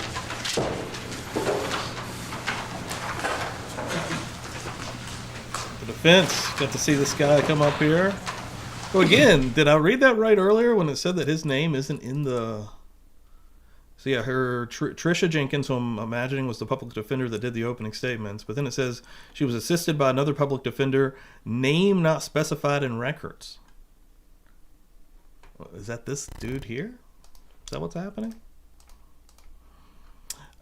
Boom, True Crime Butterfly, $2. Here's to Simi, almost 2 years subscribed. That's awesome. Yeah, that's incredible, man. Holy shit. Boom, True Crime Butterfly, thank you so much. Getting you on the wheel. Number 2 on the new wheel. Again, thanks everyone for hanging out this morning. Appreciate it. Again, do not forget, every Sunday morning at 9, we will be doing this trial for the foreseeable future until it's over, until it's completely done. Go into the defense here. Sergeant Bonnevier? How are you, sir? Find yourself. What I'd like to do is cover some of the items that Mr. Tanner discussed with you, and then cover certain additional items of information that you provided previously in your reports. Did you bring your reports with you today? Yes, sir, I have. And you have them with you? Yes, sir, I did. If there's any question that I ask you, that by looking at your report, it will assist you in refreshing your recollection, feel free to do that. Yes, sir. Just take a look at them if it helps you remember things that are asked. You testified on direct examination that a vodka bottle was found at the scene. Yes, sir. What size bottle was it? As to the The volume, I cannot attest. Do you think your reports might help you with that? No, sir. I think it's going to reflect a vodka bottle open, half volume. And it was a Smirnoff bottle, was it not? That is correct. Half of it was not in the bottle. Yes, sir. You don't know if it's a quart or a pint or what it was? The photograph, my recollection of it, even though it is not documented, it would have been 750 milliliter or more along the line of a quart bottle. The bottle itself, was that in anything? Yes, sir. It was in a brown paper bag. So the bottle was in the brown paper bag? Yes, sir. Did you observe the brown paper bag to see if it had been handled or what the situation in that regard was? More specifically, sir. Well, you know how folks hold the brown paper bag and hold the head of the bottle, and Yes, sir. did you notice anything along those lines? Nothing that I would have made an association with other than the bottle being in the bag. So there's this bottle that's half drunk and in a brown paper bag. Correct. Without objection, counsel's repeating each and every answer the witness gives. Just ask questions, let the witness answer. Yes, Your Honor. If you recall, Sergeant, there were some other items at the scene. You testified to some of them on direct, correct? Yes, sir. Do you recall a wire hanger being found at the scene? Yes, sir, I did. And Mr. Tanner did not ask you about that on direct examination, did he? No, he did not. What was the condition of the wire hanger? My recollection was that it was intact. It was not deformed. Okay, and where was it in relation to the other items? The wire hanger was found in an area approximately 10 feet south of the car, which would have put it 30 yards forward and 10 feet over from the area where the vodka bottle was found. Okay, the vodka bottle, the tumblers you were talking about on direct examination, those weren't piled up nicely and covered. They were sort of haphazard out there, were they not? Those items were all in this shallow pit, covered by the cloth, partially covered by the sand, in an attempt to, what appeared to be an attempt to secret them. But they were sort of haphazardly laid out there, were they not? In other words, let me put it this way, when you got there, you saw items. You didn't have to pull anything out to see something. No, sir. That pit had to be excavated in some form to disclose everything that was in it. Okay. And the wire hanger was somewhere in that vicinity? No, sir. The wire hanger was in an area. Those items, the tumbler and the vodka bottle, 30 yards to the rear or east of the car down the trail. The wire hanger is 10 feet to the south of the car, moreover in a wooded area. Okay. What did you do with the hanger after you recovered it? I collected it as evidence and submitted it. There was also a beer bottle in the area, was there not? Yes, sir, there was. And what kind of bottle was that? Budweiser. Do you recall the condition of that bottle, whether it had been anything, whether any liquid was in it? I'm going to refer to my report at this time, sir, only because I do not have a recollection. This attorney here seems very My report reflects it was a Budweiser beer bottle. My recollection was that it was empty only because when I secured it as a piece of evidence, I was able to put it in a brown paper bag. There was no fluid loss. In your reports, you made a listing of some of the items found. Recall those reports where you just sort of listed an inventory? Those would have been evidence reports, yes, sir. Do you have those with you? Yes, sir, I do.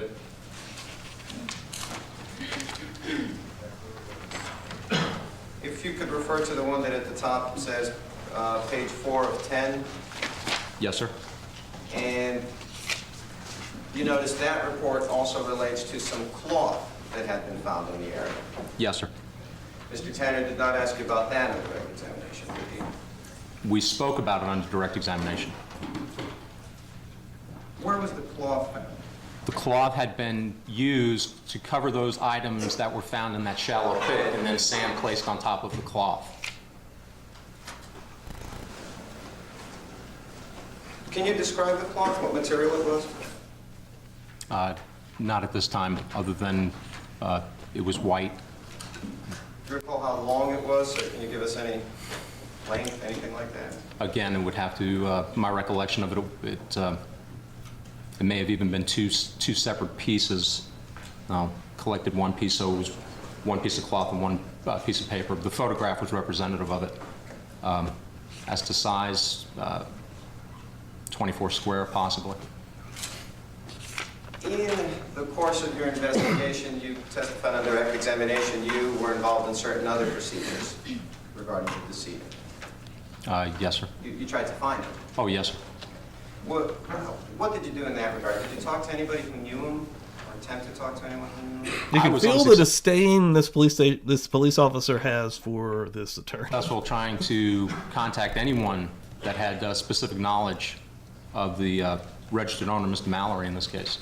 Do you recall preparing a report that spoke of contact with the victim's apartment? Yes, sir, I have. When you say contact with the victim's apartment... Well, that somebody went there? Yes, sir. And looked at it? Yes, sir. And when that happened, a Smirnoff vodka bottle was found in the victim's refrigerator. Is that true? Objection, Your Honor, unless this witness has personal knowledge of that.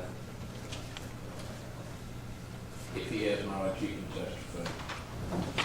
You know, I set up some rules in defense, and only one can talk over there. I think whoever does the less mistake to do the objection to. Understood, Your Honor. Thank you. Your Honor, may I withdraw the objection? Yes, sir. Thank you.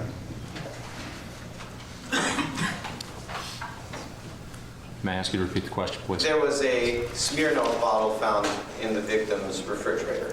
I had received information to that. Yes, sir. And the bottle at the scene was a Smirnoff bottle. That is correct.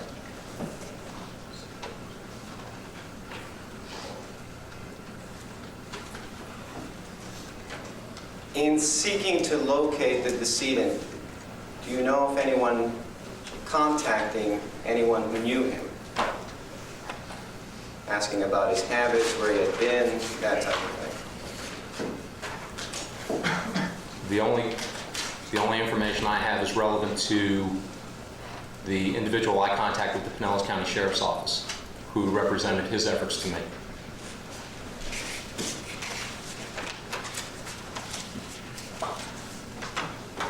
Let me take a look at Exhibit S, Your Honor. Yes, sir.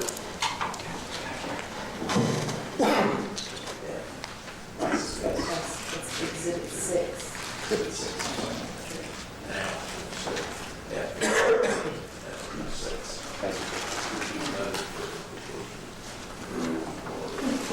Sergeant, what I've done is I've taken some of the contents of the exhibit and I have a couple of questions in that regard.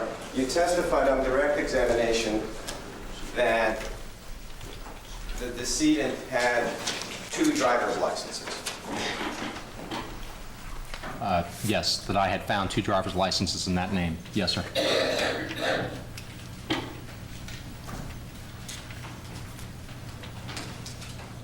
In attempting to locate the decedent, did you ever go to the addresses listed on the driver's licenses? I did not know, sir. Did you ever? They were. Those poll results were interesting. We have a split chat here on kind of where we're sitting. I mean, a lot more than not sure, which is where I'm at as well, honestly. To see whether the driver's licenses reflected the same or different addresses. I have a recollection of comparing the 2, yes, sir. There were also some phone numbers listed in one item of the decedent's property. I think it's the item right under the license I put in front of you. Yes, sir. Can you describe that item for us? It is a business reply response for Playboy magazine that has a number of phone numbers and some names written on it, and what appears to be a mailing address of sorts, and then another phone number. In attempting to locate the decedent, did you contact any of those, attempt to contact any of those numbers? Whoever answered those numbers, if they had seen him or if they knew anything about him? I do not have a recollection of having used this as a means of contact. No, sir. And the writings, the phone numbers written on that are handwritten? Somebody wrote that in pen. It appears to, yes, sir. The business Playboy reply, whatever, however it's described, that's a standard printed thing you get out of Playboy magazine. From some periodical, yes, sir. Right. But the He's like, I don't know. Me? Playboy? No, I don't know. I'm not sure. No, I don't know. the other stuff on it is handwritten. Somebody wrote that in there. It appears, yes, sir.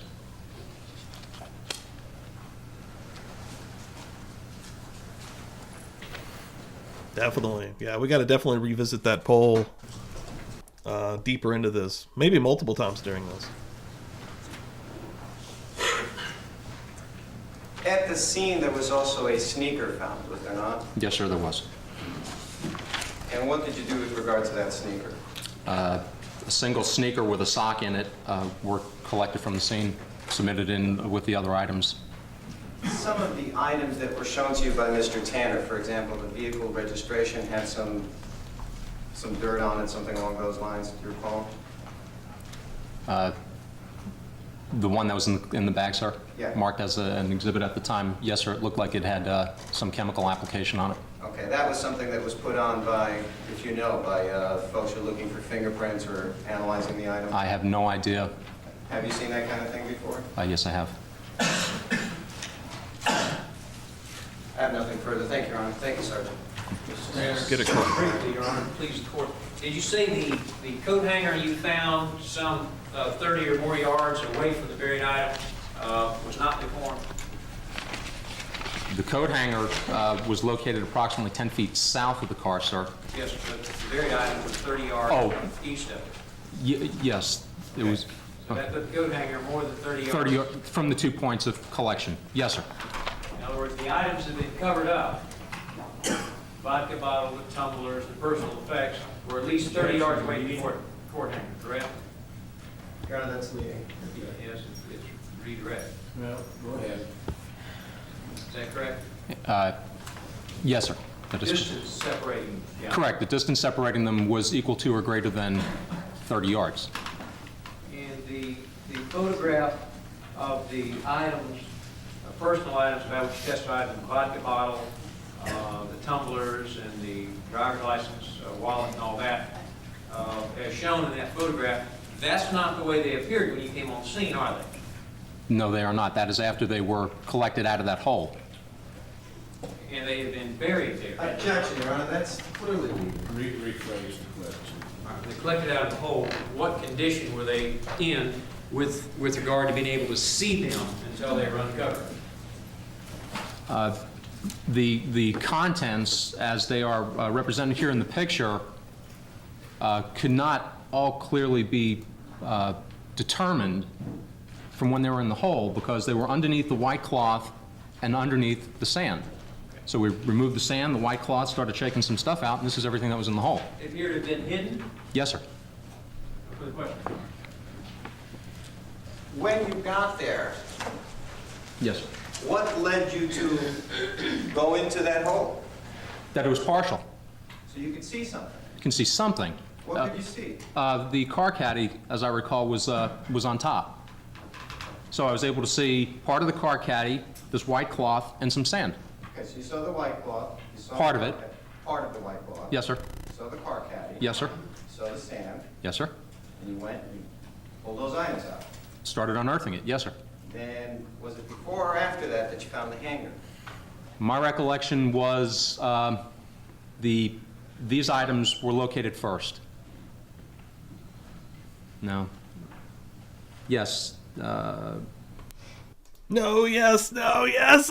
It is hard. It's hard to remember shit like this. My report would Look at the indicate report. that the items found to the south of the car were located first, and then subsequently following the trail that these items were located. Okay, and you say So the report says that the clothes hanger was found first. items south of the car is that. That's the wire hanger, the Budweiser bottle, the sneaker. So you found those things. Yes, sir. You went and looked some more and you found these things. Okay, yes, I was effectively opening the area in which I was searching. Started at the car, went out a little bit further, found this, went out further. Yes, sir. And all of these things that you were finding, you believed were evidence that may be relevant to the case. Items that were of concern to me because other than a suspicious incident, that's all I had. I had an abandoned car, The area, my personal involvement in the area, it's not that transient. It's not an illegal dumping site to speak of. So anything there was of interest. The items were of concern to you relevant to this case. They were of interest to me, yes, sir. And the wire hanger was one of those items. Yes, sir. And the sneaker was one of those items. Yes, sir. And the beer bottle was one of those items. Correct. And the vodka bottle in the brown paper bag was one of those items. Yes, sir. And you listed all of these items on the same reports. Yes, sir. You inventoried them on the same sheets, Correct. all relevant to this case. Objection, Your Honor, calls for legal conclusion. When you listed them, did you believe they all may be relevant to this case? Excuse me, Mr. Mullins. Yes. I again object that the predicate of the case. Well, let him rephrase his question. Just has knowledge and he understands the question. Yes, he can answer the best he can. When the wire hanger, the beer bottle, the vodka bottle that's half drunk in the brown paper bag, and the other items we were talking about were sent to a lab, I have no knowledge of. wherever they were sent. They were turned over, if I may. I found an abandoned car. It was suspicious in nature to me of itself.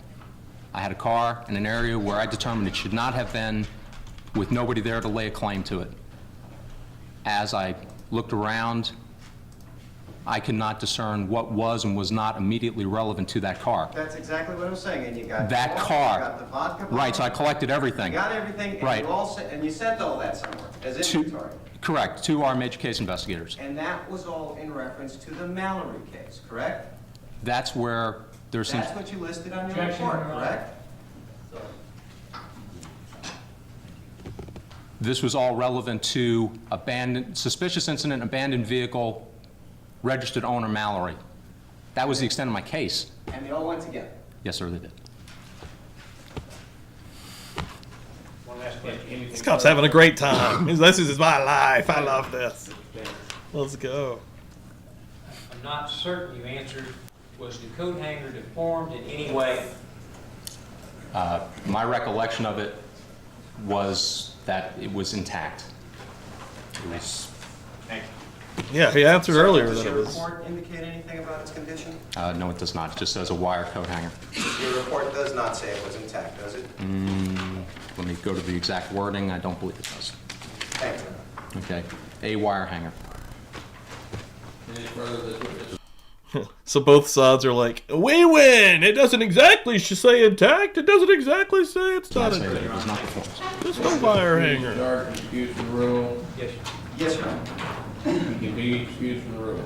not Not from from Your your Honor. rule. but excuse me. All right, you may stand down. We're about to spin a wheel, folks. We're about to give away some stuff Still here. under the rule, and you're not to discuss. Again, thanks everyone for being here this morning. I appreciate it. Sir. Getting ready to go to the next video, which is going to be Investigator James Downing, Detective James Malady, and Parole Officer Jeff Davis testify. And we're going to get all of that in the next 39 minutes. But before that, and again, everyone in the book club right now, y'all are going to have a great time Tuesday night. I'm excited. We're doing the book club slightly different this time than we did last year, last season, I should say, however you want to say that. Last time I was taking notes. After each 2 chapters, I would take notes. I would come in here live. I would read them. We would talk about it a little bit. This time, we're listening to each chapter live on Tuesday nights on the members only party stream. Let me turn off my green screen, because right now we're going to give away some goodies. We're giving away a magnet. We're giving away a coaster for your drink, and we're giving away a publicly buzzed sticker. Good luck, everybody. Hopefully I can get a good spin out of this without breaking my wheel. Good luck, everybody. Thank y'all so much for the support. Oh, shit. Hold on. That was a bad spin. There we go.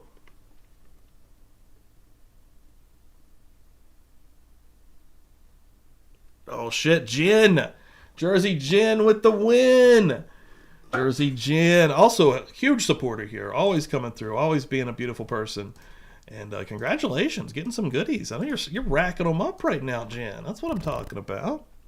Let me change the name on the screen here for our next witness. The very first one is going to be Investigator James Downing. And again, thanks everyone for hanging out every every Sunday morning, right here, Murder Church. Your Honor. Sir, would you tell us your full name and your place of employment? James Downing. I'm an investigator for the Medical Examiner's Office, Volusia County, Daytona Beach. And how long have you been employed with the Medical Examiner's Office? For 5 years.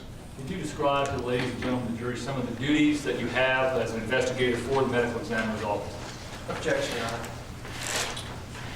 Next, no rule, go ahead. We get the initial call advised by the police department of a death that occurs within Volusia County that is a, other than, shall I say, of natural means. Objection, Your Honor. Overruled. Florida State Statute 406 defines that we take jurisdiction. You don't have to do that, that's what you do. Okay, well, we get the call from the police agency, whoever it is, and we determine from the phone call whether or not we will respond to the scene, investigate the scene along with the police agency to determine the manner and cause of death. Were you on duty on December 13th, 1989? Yes, sir, I was. During the course of your official duties, you had vacation to go out and assist the police in the reclamation of a body that was found in the Ormond Beach area of Volusia County. Yes, sir, I did. May I approach the witness, Your Honor? Yes, sir. Madam Clerk, may I see the photographs? Has the defendant seen these that you have here? Yes, sir. If that is the moment to separate something. Yes, sir. I think I'm going to have to use the bathroom, and I'm going to take this with me because I don't want to miss any of this. We got invested here. Be right back, guys. Everybody, handle the chat. Love you guys. Be right back. So let me show you what has been marked as an exhibit for identification purposes at this time that states E2 for identification. Ask you if you can recognize that photograph.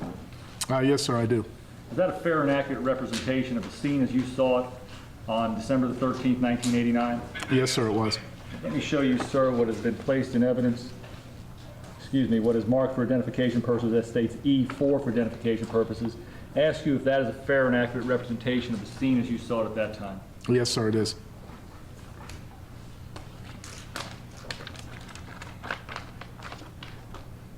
I show you, sir, what has been previously introduced in evidence and admitted as evidence as states 8-1 and 8-2, a composite exhibit. I ask you if you can recognize those photographs. Yes. Are they fair and accurate representations of the scene that you were described to the jury that you went to on December the 13th, 1989? Yes, sir, they are. Let me show you also, for the purpose of identification, sir, states E composite 5.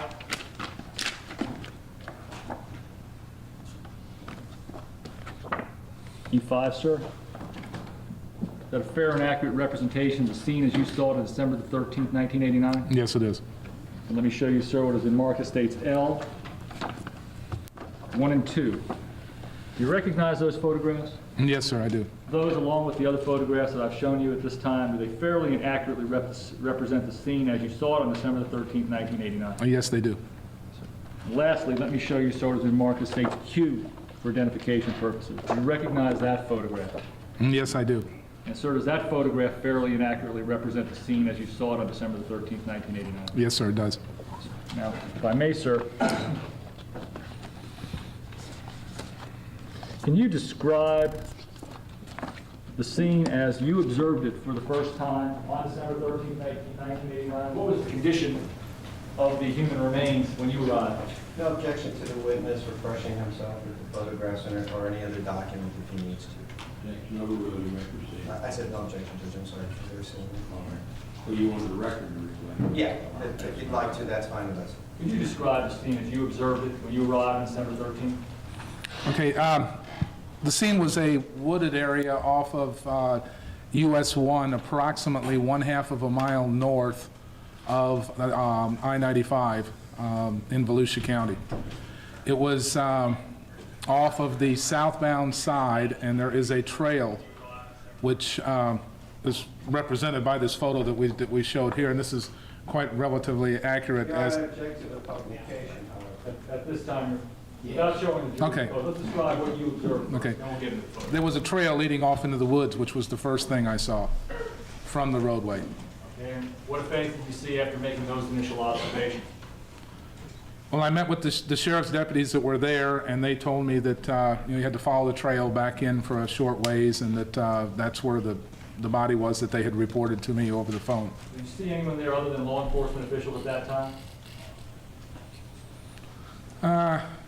And upon my initial response, when I arrived there initially, I'm not absolutely positive. There was some news media there later, but I don't know when I got there, at what point they arrived. Okay, sir. But in relationship to where the body was, were any of the news media allowed? No, just up by the roadway. There was a line placed across the entrance, and they weren't allowed to pass. What do you mean by a line? Just a crime scene line, either just marked as nobody could go past this particular point. Is that to keep unauthorized personnel from coming in and contaminating a possible scene? Yeah, that's correct. Rephrase the question. Do you know the purpose of that cordon being set off? Yeah, it's to keep unauthorized personnel off the scene. Thank you, sir. All right. Did you follow the trail that you described to the location of the body? Yes, I did. Do the photographs that you have before you fairly and accurately depict what you observed? Yes, they do. What was the condition of the actual location where the body was in relationship to anything in the way of a covering? Objection leading, Your Honor. Objection overruled. You can answer. Okay. When I arrived, there was what appeared to be a small hump in the natural foliage that was covered by a maroon with a black trim rug, the type that you see in front of a business, the type that they take on and off and clean and like in front of a business. It was a good-sized rug, and it almost completely covered the body that was eventually removed from underneath the rug. At this time, Your Honor, the state would offer what has been previously marked as exhibits in evidence.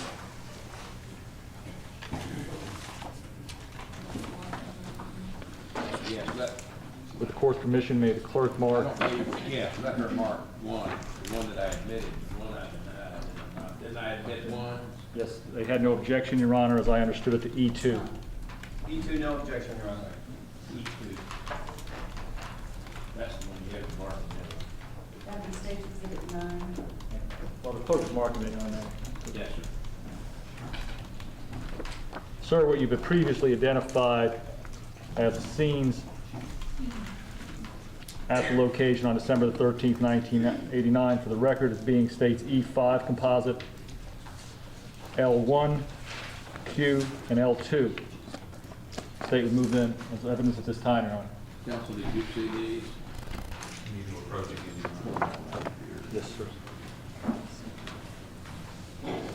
Now, Mr. Downing. Yes, sir. What has now been admitted as State's 9 in evidence, and what was previously admitted as State's 8-1 in evidence. Is that the condition of the scene when you first arrived prior to the rug being removed from the body? Yes, it is. And sir, subsequent to the rug being removed from the body, and who did remove the rug? Oh, got you. Thank you so much. Austin Rains coming through with a $5 holler and says, put Ember spot on the wheel. Publicly Buzz fam. Gotcha. That's the kindness of the Buzz Nation, too. Thank you so much. Ember, you're on here. I think I believe it was a combination of one of the sheriff's investigators and myself. We rolled the rug back. I really don't have a complete independent recollection of who actually removed the rug at this point, no. Okay, were you present when the rug? Yes, I was. And did you document the condition of the body as you saw it while the rug was being removed and subsequent to the rug being removed? Yes, I took photographs at every stage. What was the condition of the body when you first observed it after the rug had been removed from it? In which way was it facing in relationship to the ground? It was laying face down on the ground. Okay, is that represented fairly in State's 10 for identification?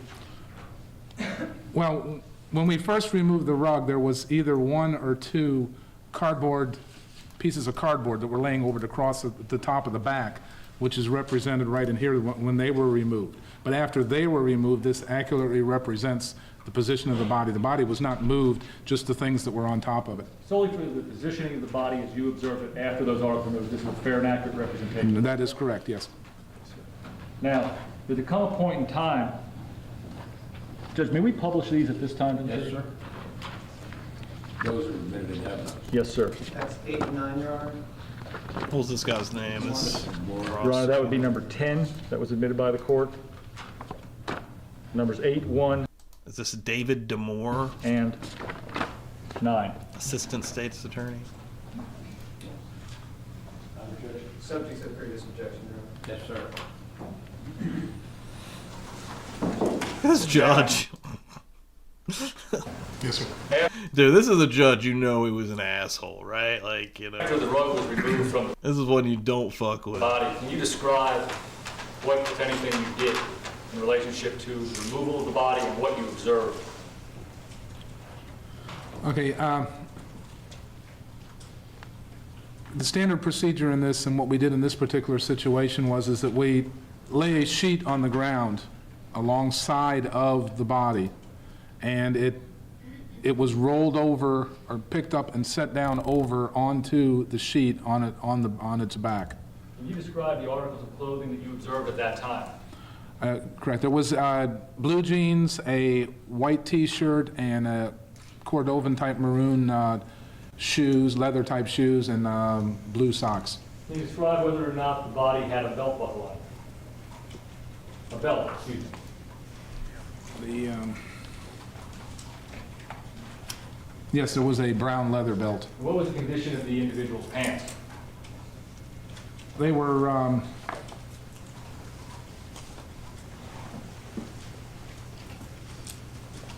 the pockets that were turned inside out on the pants pockets. Was that as you first observed them? Yes. That was immediately upon the body being turned over, is that correct? Yes. Yes, sir. How about the individual zipper? Did you look at it at that time? No, I didn't observe that. No. Was anything done to disturb in any way the individual's clothing as you removed the body? No. Those photographs, states Q, states L, and states E5, fairly and accurately depict the body as you first observed it in the downward position, and then after it was rolled over into the upper position. Yes, sir, they do. And that, do they fairly and accurately depict the condition of the pants, the shirt, and the belt, as well as the zipper that is contained in the photographs? Yes, sir, they do. Now, what, if anything, did you do with the individual that you found at the scene on that date? What is the next procedure? We then place a body bag that we use for removal, and the sheet is wrapped around the body, and then the body in the sheet is placed into the body bag, and the zipper is placed closed on it for the removal, which we did at this scene. Okay, now, once the body is removed, where does it go? Normally, we take it to Halifax Hospital, to the morgue, which is where we do our autopsies. Due to the advanced state of the decomposition in this particular case, we have rules with Halifax that we couldn't do that, so it was removed and placed in the cooler at Bellevue Cedar Hill Funeral Home for the night. And did you attend an autopsy with regard to the remains that were found at the scene on December 13th, 89, the following day? The following day, yes, sir, I did. Let me show you, sir, what has been marked for exhibit purposes. It states M1 through 4. May I approach, Your Honor? Yes, sir.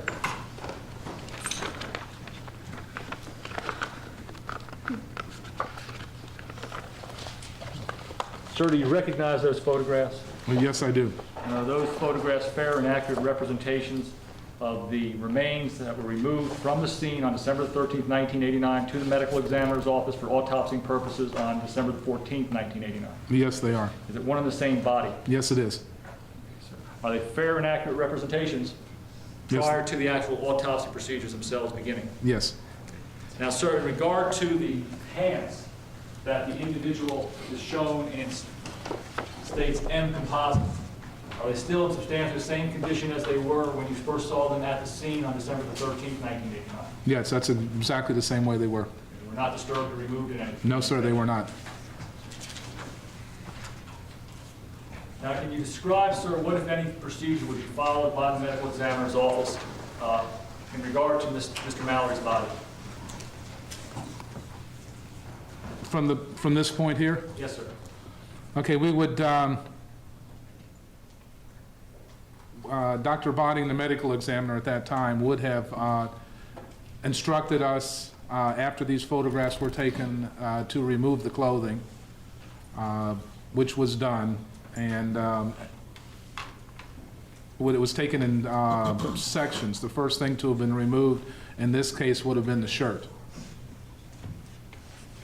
And you know what, if anything, was done with the shirt after it was removed from the body? It was placed into a paper bag. It was, the bag was marked and sealed, and all of the clothing at the end of the autopsy was turned over to the Volusia County Sheriff's Department. Are you familiar with Investigator Lapp? Yes, sir. You know whether or not you turned the bag over to him? Yeah, everything, all the evidence in this case was turned over to Jim Lau. How about the individual pants? Yes, the shirt, the pants, the shoes, and the socks were all turned over to Jim Lau on that date, 12/14/89. Now, were you present during the autopsy? Yes, sir, I was. And during the course of that autopsy, were the victim's hands removed for fingerprint identification purposes? Yes, they were. And to whom did you give those hands? I released them also to Investigator Jim Lau. And subsequent to Mr. Lau obtaining those hands, was a report given back to your office as to the identity of the victim, Mr. Mallory? Yes, they were. And was his death certified by the medical examiner's office? Yes, yeah. Richard Mallory? Yes, sir, Richard Charles Mallory. Objection, Your Honor. Also, the witness was involved in the certification process. Lay a further corrected, sir. I think that may be true, So I'll Sheila.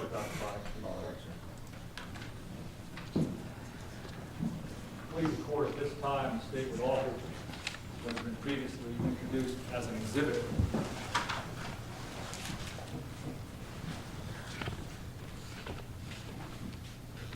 Excuse me, Judge, at this time, the state will not make any tender at this time.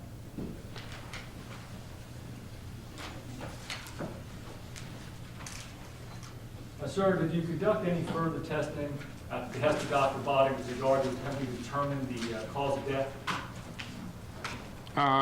Yes, a full autopsy was conducted by Dr. Bodding at this time, yes. And were any x-rays produced in regard to attempting to determine what would cause Mr. Mallory's death? Yes, there were. Unless the witness was involved in the X-raying process. Were you involved in the x-raying process? There's two of us in the office that do the x-raying process. We set up the x-ray machine, we take the x-rays and we process them. We both do it jointly together, and I did assist in the x-raying process on this. Yes, I did. Were you present when it occurred? Yes, I did. Yes, I was. Withdrawn, Pardon? Okay, I'm sorry. You can answer the question. Oh, yes, I was involved, and there were x-rays taken. Thank you, Mr. Downey. No further questions. Who's Henry Cross? Just one moment. Yes, sir. Investigator Downing, feel free to, again, look at the photographs and any other reports that you have that will assist your recollection during the testimony. Yes, sir. Do you have any reports pertaining to this case that you may have brought with you? I have the entire medical examiner's file on this case. Yes, I do. And do you have that with you? Yes, sir. Do you have the medical examiner's report in that file? His autopsy report? Yes, I do. Feel free to look at the photographs. The individual depicted in the photographs has both his shoes, does he not? Yes, sir, he does. And he has 2 pairs of socks, correct? Yes, he does. What was the height of the individual? The height? Yeah.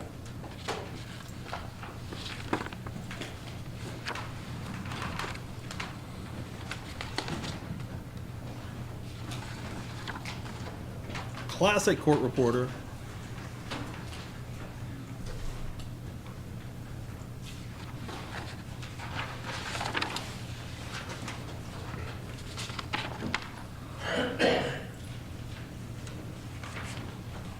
How tall was this dude? Okay, I don't have a height listed for him, a height or a weight listed for him in the You don't have file. either a height or a weight listed No. for him? Did you ever ascertain or make any attempt to ascertain his height or weight, you yourself? Myself personally, no. Did the medical examiner ever make any effort to ascertain his height or weight? That, Your Honor, that's best answered by the medical examiner. Withdraw, Your Honor. Were you involved in carrying the body away from the scene? In carrying it away from the scene? Yeah, were you one of the folks who picked it up and No. carried it away? Who did that? The county has a livery service under contract that does the actual removal for the county. And how did that happen? You indicated a sheet was picked up and the body was put in a bag. How did the body get from the floor into the vehicle to the medical examiner? Well, as I indicated, the sheet is placed alongside the body, and the body is picked up and rolled. Since the body was face down, if it had been face up, it would have been just lifted over, but in this case, it was face down, so it's turned over and rolled over and laid down on the sheet, on its back. The sheet is rolled over the top of the body, and then the body in the sheet is placed inside the body bag, which is then placed alongside the bag, placed into the body bag. The bag is sealed. Or filled. And we had it laying there when the removal service arrived. And then the removal service just picked it up, set it on their gurney. Morning, Kathy. Everybody rolling in. Welcome in, folks. As I pause at this very pivotal moment. Austin Rains coming through with $5 for the broken church bill. Thank you very much. Yeah, my stream, the chat's talking about how, well, you know, anybody that really watched Murder Church for the last previous probably 4.5 seasons, I think it broke sometime during Phil Spector, knows that I used to have a lot of sound effects. And yeah, my stream deck it doesn't work properly anymore. I think I need to get a new one. So thank you so much, Austin Rains. Appreciate that. That also gets you on the wheel. Hell yeah. Welcome in, everybody. And then been a hell of a morning. the gurney was taken back out to the vehicle, you know, wherever they had it placed at this point. I don't remember where they had it. Do you recall who the individual was that placed the body on the gurney? Individual or individuals? Can I get them back? Yes, it was a... I'm going to get a better one, a bigger one. Mr. Leonard Wager, W-A-G-E-R. He's the normal transport man that runs the livery service. The cardboard that you talked about on direct examination, did you take any photographs of that? Yes, it appears in this photograph, and it also appears in another photograph that I have in position before it was removed. Do you recall the condition of the belt buckle? Independently, no, I don't, other than what it shows in the picture, but I don't, which is kind of a little bit hard to see, but I don't, let me see, let me check this.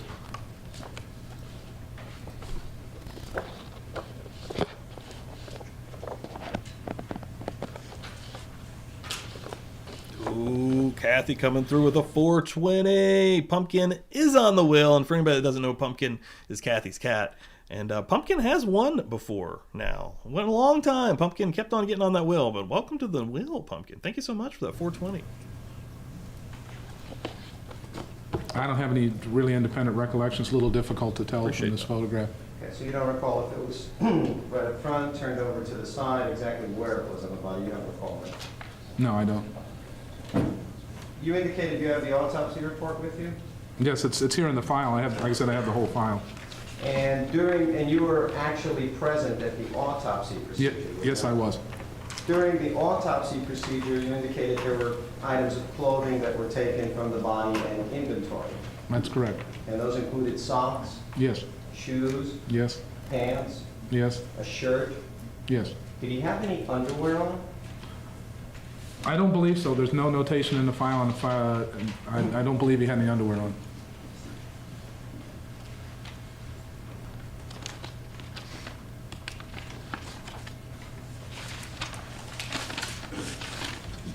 No underwear. Thank you, sir.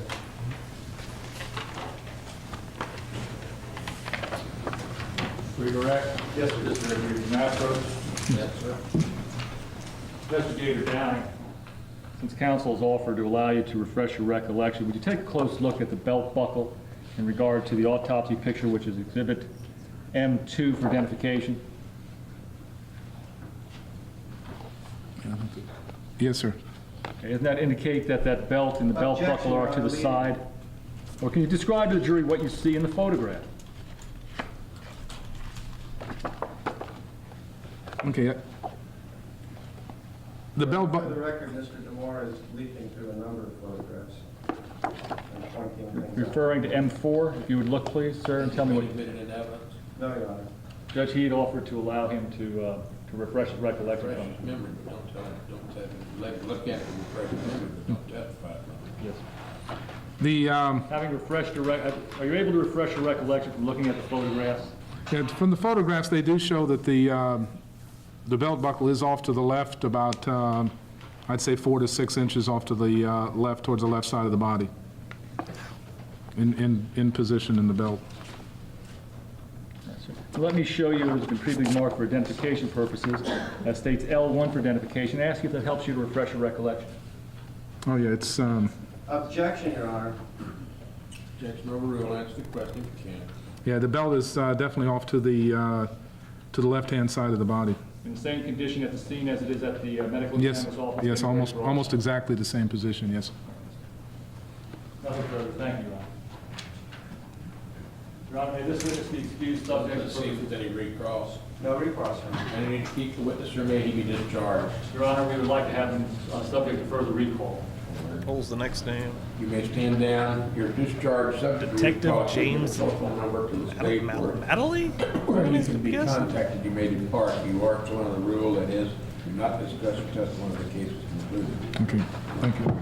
Your Honor, may I gather up those items? Yes, sir. Yes, my name is Deputy James Milady. I'm employed by Milady! I got it right the first time. I was like, is it Malady? No, it's Milady. Milady. What a name. Volusia County Sheriff's Department as a deputy sheriff. I've been employed for approximately 4.5 years. On December the 13th, 1989, were you on duty as deputy sheriff? Morning, Brooklyn. Yes, sir. Brooklyn. All right, sir, were you called to a homicide scene?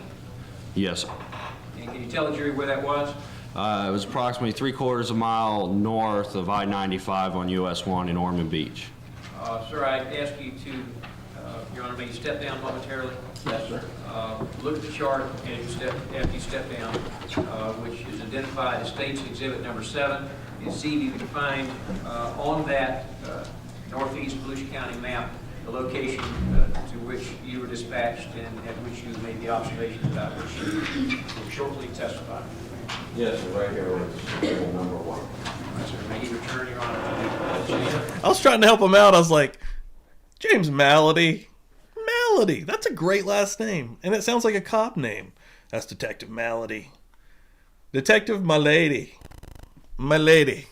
After you, Milady. You know people fucked with them. When you arrived at I the probably scene, became sir, a cop so he could wreak his vengeance on the tail that hurt his soul. Was anyone else there? I had contacted 2 subjects at the gas station just south of the scene, a James Davis and a James Bonchi, and they directed me to the scene. When you arrived at the scene, can you tell the jury what you saw? They directed me to the path back in the woods. I had walked back in the woods approximately 50 yards, and there I observed a red carpet. Upon closer examination, I observed a human hand protruding out from under the carpet. Oh, All right. getting horror.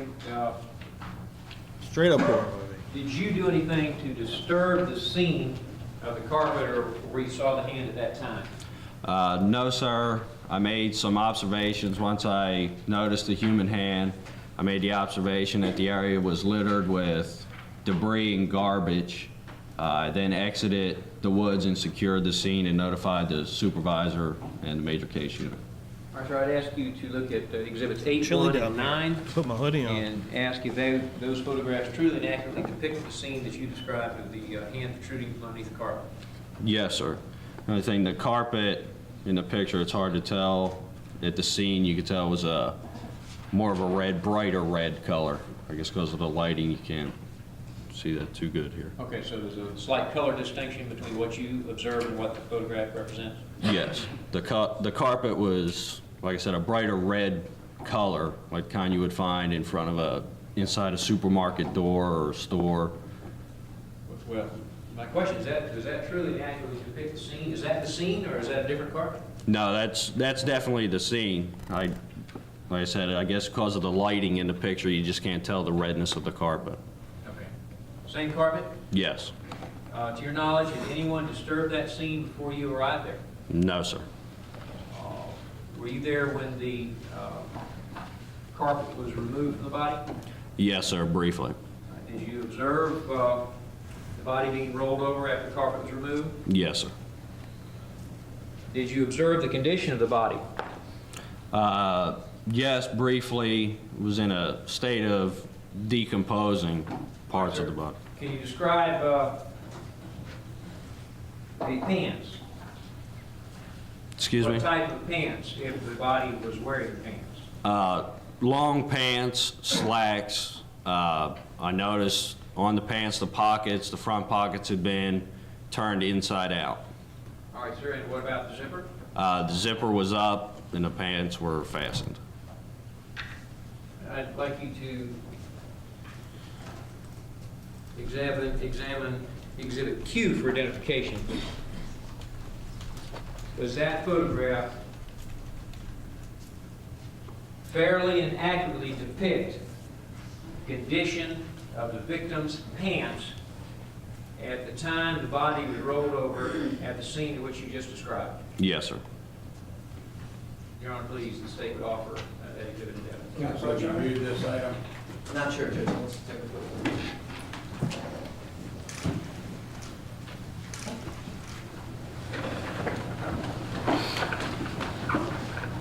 Did anyone from the representative of the medical examiner's office come to the scene while you were there? Yes, sir. Had the body been disturbed before the ME investigator arrived? No. And were you there when the ME made his initial observations at the scene? Yes, sir. Do you know who that ME investigator was? James Downing from the medical examiner's office. No further questions, Your Honor. Thank you. Any inquiry? Yes, please.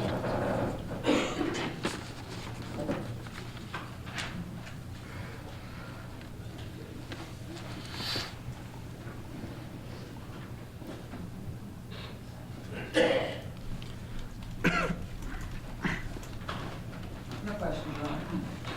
You need to keep the witness or maybe discharged. Maybe discharge, Your Honor. Thank you. Do you need a phone number? We can reach you, Judge. Thank you. All right. You need to hand that in the clerk, sir. You're telling the rule. Parole officer Jeff Davis enters our Good lives. afternoon, sir. Good afternoon. Would you please tell the ladies and gentlemen of the jury your full name? My name is Jeffrey Russell Davis.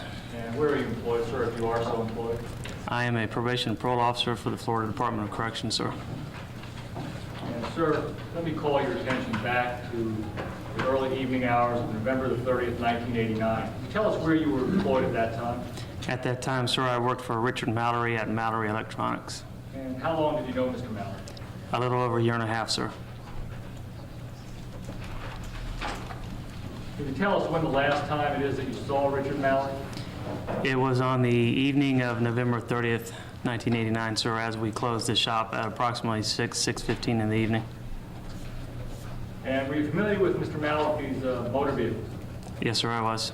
So let me show you, was been marked as an exhibit, states V for identification, and states U for identification. Ask you if you're able to recognize either of the objects contained in those photographs.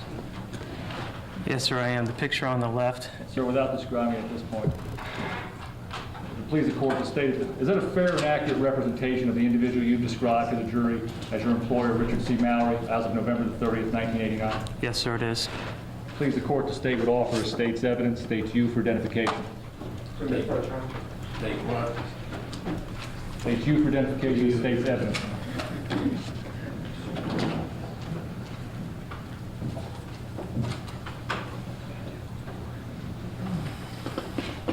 Let me ask you, sir, you can identify what is contained in states V for identification if you've ever seen that automobile before. Yes, sir, I have. That's Mr. Mallory's personal vehicle. Is there anything about that car that is different than when you last saw it? Yes, sir. Could you tell the jury what that is, if anything? Mr. Mallory used to have a Florida Gator, University of Florida Fighting Gator tag attached to the front of the vehicle, sir. And it is missing in this photograph.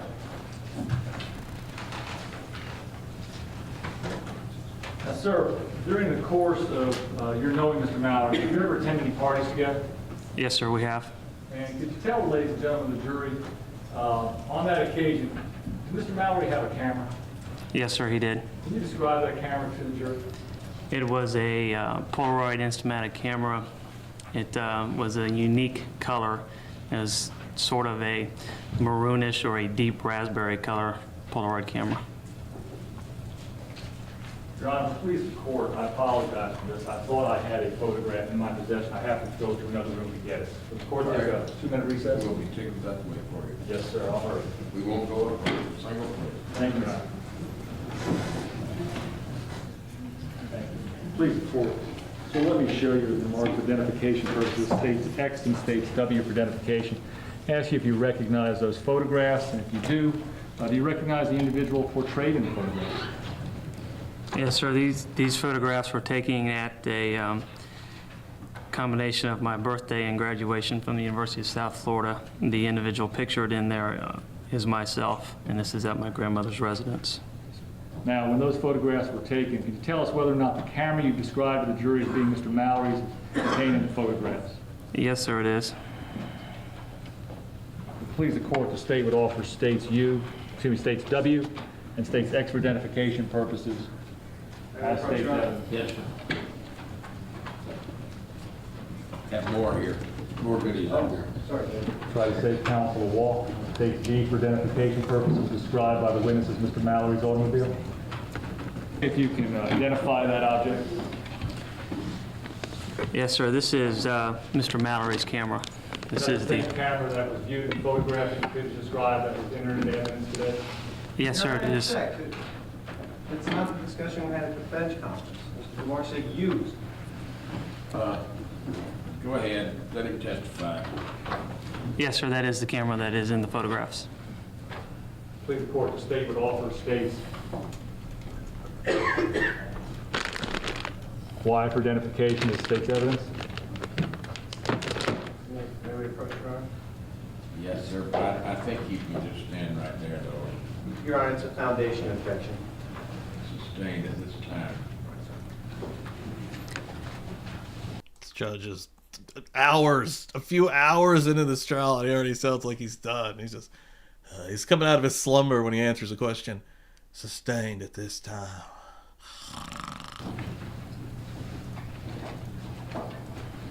Thank you very much, Mr. Davis. Nothing further. Yes, sir. You may inquire. You may inquire. Yes.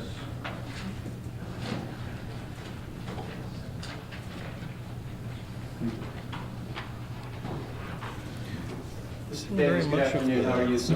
Fine, thank you, sir. My name is Billy Nolas, and along with Mr. Miller and Ms. Jenkins, I represent Ms. Wuornos in this case. Do you know an individual by the name of Jacqueline Davis? Yes, sir, I do. And who is she? She is my mother, sir.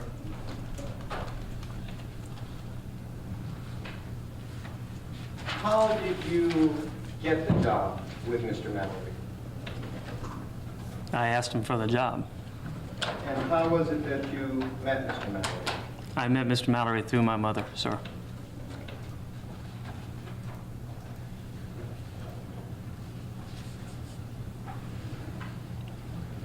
This guy looks like someone, like an actor. It's freaking me out. Like an old young actor. Was there ever a time when Mr. Mallory and your mother were seeing each other? Yes, sir, they were. Were they seeing each other on November 30th? No, sir, at that time they had separated. Do you know why they had separated? Objection, Your Honor. If he has knowledge, he can answer. No, sir, I do not know why they separated. Had they separated on occasions prior to that? Objection, Your Honor. Relevance outside the scope. It's outside the scope. Sustained objection.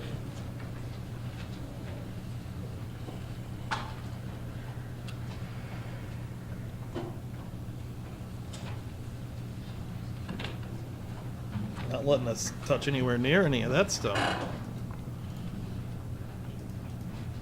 The camera that you discussed, Just so that I understand it, that was a camera that was depicted in the photograph. In other words, the camera is in the photograph. Yes, sir, it is.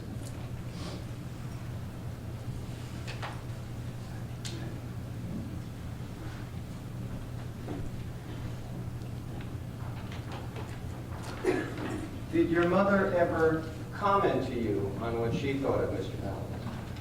No, sir, I did not involve myself in a personal relationship.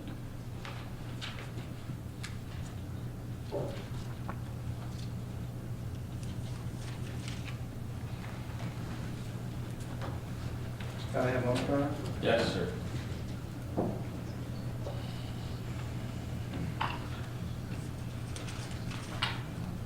Miss Dana, gifting out a membership. Welcome in, Cindy Buchanan. Give her some love in the chat. Welcome in, Cindy Buchanan. Welcome to the book club. Any regret? Any to keep the witness or may be excused? Your Honor, may he be excused. Thank you so much, Miss Dana. Got you on the wheel And here. subject to recall by the defense. Your Yes, sir. If you will leave a telephone number with the state attorney and defense counsel, you may depart. You are under rule, sir, that is, you're not to discuss your testimony until this case is concluded. Yes, sir. See where we're going next here. We got 41 minutes with Daniel Ratcliffe, Linda Miller, Leighton Print Examiner Jenny Ahern, and Lieutenant Carol Clifford testify on the trial. So we got a few more within 41 minutes. Let's go. We're moving here. And I feel like this is not Daniel Radcliffe. Again, isn't that a famous guy's name? What's happening right now? I think this is going to be Linda Miller, but let's find out. Thanks, everyone, for being here. Appreciate it again. This is every Sunday morning, 9 a.m. until we finish this trial. And, of course, we'll have a Season 8 as well, I'm sure. The good Lord willing. Thanks, everyone, for hanging out. Yes, sir. It's a light. Sir, would you state your Tell a name? friend. Okay, maybe not. Hold on. This might be Daniel Radcliffe. And your occupation? My name is Daniel Thomas Radcliffe, and I'm a crime laboratory analyst working in the crime scene section at the Orlando Regional Crime Laboratory. And could you tell the jury, please, who you work for? I work for the Florida Department of Law Enforcement. And how long have you been so employed? I've been employed with the Florida Department of Law Enforcement since October of 1981. And do you have a specialty, or are you assigned to any particular division with the Florida Department of Law Enforcement? Yes, sir. Can you tell the jury what that is? I work in the crime scene section of the Orlando Regional Crime Laboratory and also in the gunshot residue section. All right, sir, and... Right? That's what I was thinking. This ain't Daniel Radcliffe. Can you tell the jury, please, your training and experience that prepared you for your current role? Yes, sir. I have a Bachelor of Science degree from Indiana State University, majoring in biology with a minor in chemistry. I worked as a forensic scientist since 1974. In the specialty of crime scene examinations, I went through the crime scene training program in 1985, completed the training program at the Sanford Regional Crime Laboratory, and started working as a crime scene analyst in 1986. And I've worked as a crime scene analyst since that time. All right, sir, have you ever been qualified as an expert in the field of the analyses of crime scenes and the criminal courts of the state of Florida? Yes, sir, I have. Your Honor, please, we would so tender Mr. Radcliffe. You may inquire, sir. I have no questions. Just stick. You may proceed. Your Honor, please, tender Mr. Radcliffe as an expert in the field of crime scene analysis and investigation. Mr. Radcliffe, did you have occasion to examine an automobile in connection with the homicide of Richard Mallory? Yes, sir, I did. And I would ask you to look at Exhibit 13, in evidence, ask if you recognize the vehicle.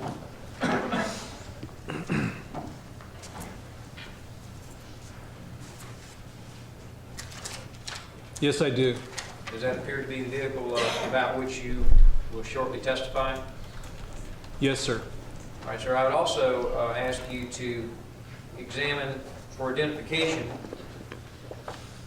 exhibits composite N, 3, 4, and 6, and also exhibit for identification AA. And I'll ask you to indicate whether or not you recognize what each of those exhibits represent.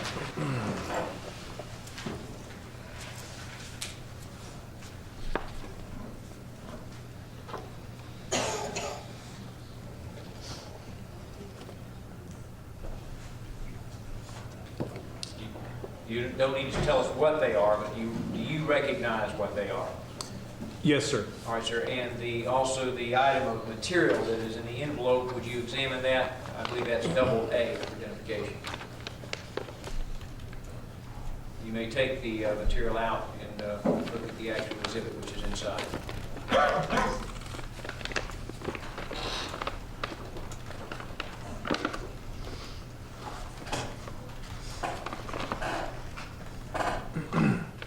You recognize it? Yes, sir, I do. All right, sir. Can you tell the jury in connection with this case what the photographs represent that I tendered to you, and I would ask, well, yeah, what do the 3 interior photographs represent? This particular photograph shows the... Object to publishing to the jury prior to being admitted, Your Honor.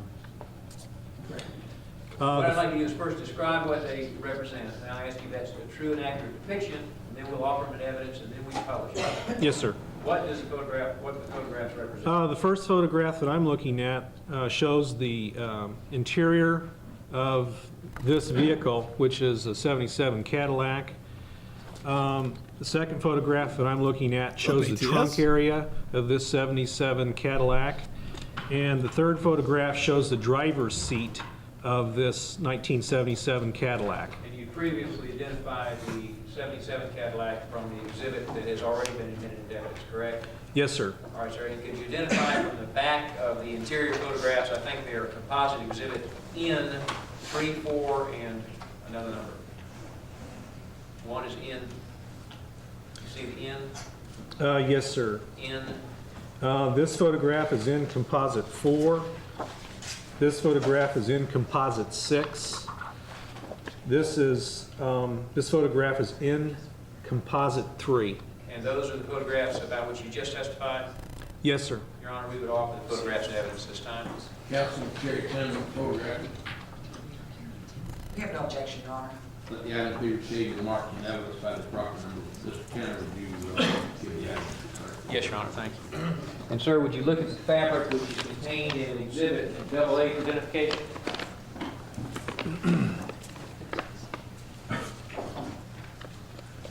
That envelope was opened in court moments before you came in. Do you recognize the contents of the envelope? Yes, sir, I do. And can you tell the jury in the court what the contents are? This manila envelope contains upholstery from the back area of the driver's seat of this 1977 Cadillac. They belong to Mr. Mallory? Yes, sir. I think the question is unclear. I think I can rephrase it. All right, sir. Clear it up. Let me sustain it at that. The way it's phrased. Thank you.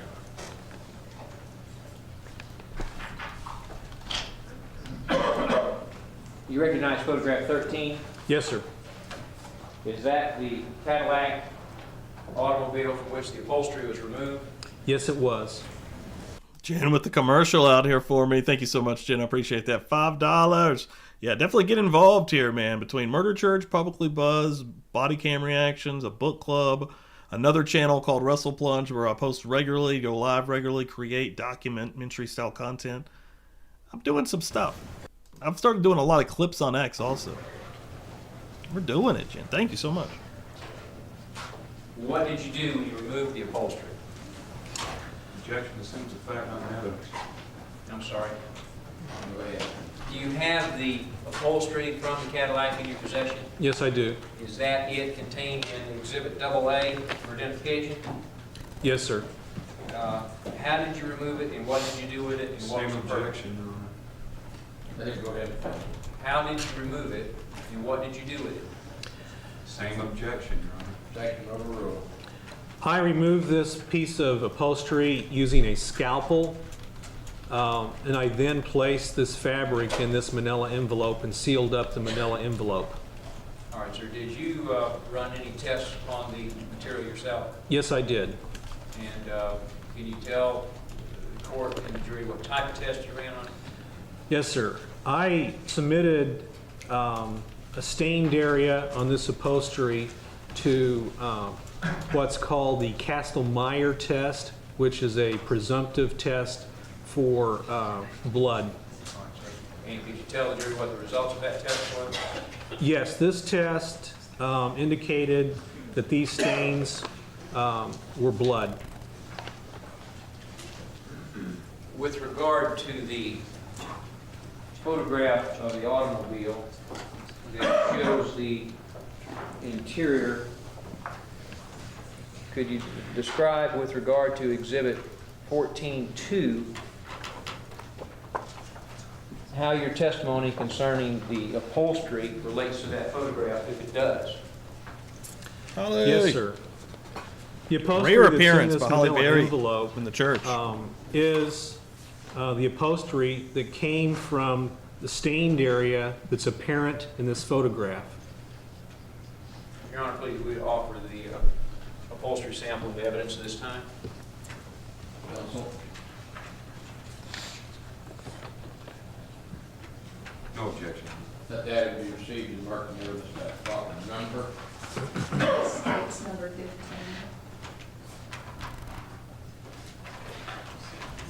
May I have just a moment, Your Honor? Yes, sir. Just a moment, Your Honor. If you haven't hit that like and you're sitting around, do so. Help us out here. Again, follow on all socials. Well, not all socials, actually, just X here and TikTok. I'm making Pulsy Buzz TikToks. I have no questions for this witness, Your Honor. We got next. Linda Miller coming up. What is Linda? Subject to recall? What is her You'll give a telephone connection to all of this, man? Ma'am, would you tell us your full name, please? My name is Linda DeJong Miller. And is it Miss or Mrs. Miller? Mrs. Miss Miller, do you have a place of employment? Yes, I do. And where is that, ma'am? I work at OK Pawn Shop. How long have you been working at that establishment? About 3 years. What's up, Bob? Coming in, dude. I'm representing Bob Mata on my shirt here. What's up, brother? Dude, thanks for the share on this. Also, the trailer. Appreciate the hell out of that. I've had a really good morning here, dude. And are you in any relationship to the owner of that business? Yes, I am. He's my father, Robert DeJong. Ma'am, were you working there on or about December the 6th, 1989? Yes, sir, I was. And could you tell us a little bit about what your duties would have been back on December the 6th, 1989 in regard to what in particular you would do in your job description? Okay. Someone will come into the shop and bring an item of value, and we will determine at that time how much we will loan on that item.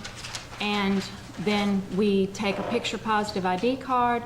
We notate the information off of the ID card onto the form, putting the number and the description of the person. We name the items. We put the serial number, the model number, the types, brands of whatever the situation is. We have them initial it and sign it and give us a thumbprint, and then we initial it and give them the money. Now, when you indicate that... Appreciate that, dude. Hell yeah. Obtain some type of identification. Yes, sir. Can that be in the form of driver's license or other picture identification? Yes, sir.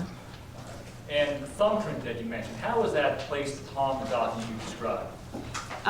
We hand the thumbprint pad to the person, and they place their thumbprint into it, and then they put their thumbprint onto our form. Was it your policy then and now to observe that individual both signing and putting their thumbprint on the document? Yes, sir. We don't leave them until we've seen them put the thumbprint on the form. Could you tell, ladies and gentlemen of the jury, the business that you're in, how many people, how many members of the public would you say you come into contact or were coming into contact back in December of 1989 on a daily basis? We see anywhere from 20 to 30 people a day doing this. Ma'am, let me show you that approach on. Ma'am, let me show you the mark that states K for identification purposes. Ask you if you can identify this document. First of all, do you recognize it? Yes, I do. If you're able to recognize it, could you explain to the court and the jury how you were able to recognize it? Okay, this is a regulation form from the OK Pawn Shop, and I see that I'm the one that took this. I've got my initials down here.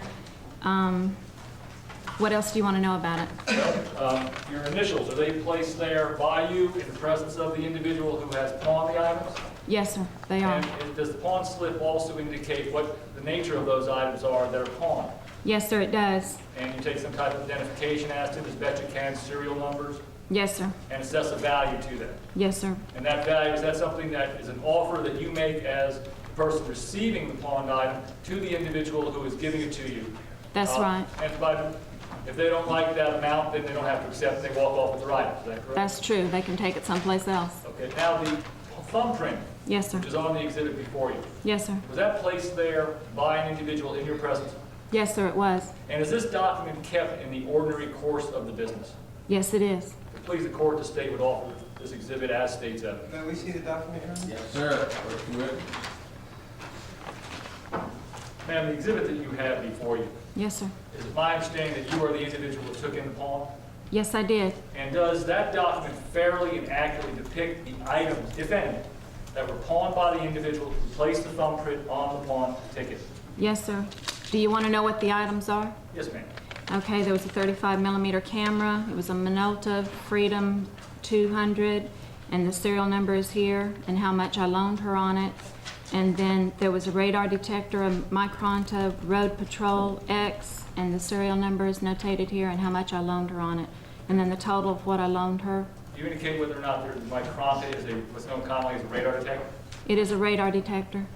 And the name of the individual who pawned those items as was identified to you on December 6, 1989. Okay, as identified to me was Cammie Marsh Green at 5 High Ridge Drive, Holly Hill, Florida. And can you tell the court what type of identification would have been used, if you can, from refreshing your recollection from that pawn slip? Okay, based on this slip, it said it was a Florida driver's license, and I have the driver's license number notated here. And that is contained on the pawn slip? Yes, sir. Thank you, Your Honor. At this time, we have no further questions.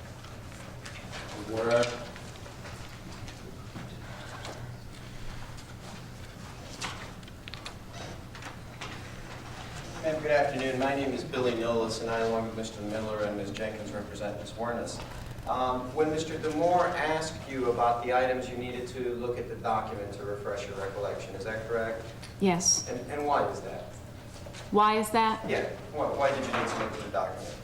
Because it's been 2 years, and I just want to refresh my memory of what this is. We see a lot of people every day, and I don't remember what happened 2 years ago. Specifically, do you remember the day that these items were pawned? No, I do not. Do you remember if 1 or 2 people came into the store that day? I'm sure if it was in December of '89, which it says it was December 6th of '89, I'm sure there was a lot of people in the shop that day. Do you remember if any, well, withdrawn. The item that's listed is a 35mm camera? Yes, sir. On the document, the document says nothing about a Polaroid, does it? No, it does not. Nothing further, Your Honor. Thank you, ma'am. Ms. Miller, is there any way, based upon the way you conduct your business, that an individual could walk into your pawn shop, you initial it, and not put their thumbprint on in your presence? No, we always have them put the thumbprint and then we initial it. And is it your testimony that on December the 6th, 1989, the person who came in identifying themselves as Cammie Marsh Green placed their thumbprint on the document that's now before your state's exhibit? Yes, sir. Thank you very Yes, much. sir. Your Honor, may this witness be excused? Before she disappears, that's $2 from Austin Raines for Linda's shoulder pads. Got her feeling it. Austin, thank you so much for showing some more love this morning. I appreciate that. Got you on this wheel that we're building here. This thing is growing. We've already had one spin this morning. Let's see where we're at. 2, 3, 4, 5, 6, 7, 8. So we got about 4 more till a spin. But thank you so much, Austin. Appreciate it. Okay, coming up next. Ma'am, you don't remember if 1 or 2 people came in for this actual pawning? In other words, if this Cammy Green person was accompanied by someone. Please understand that that was 2 years ago. I don't remember anything from 2 years ago. Like, I don't remember shit. I see a lot of people. No, sir. That should be released. Yes, ma'am, you may stand down, let me have this item together. Yes, sir.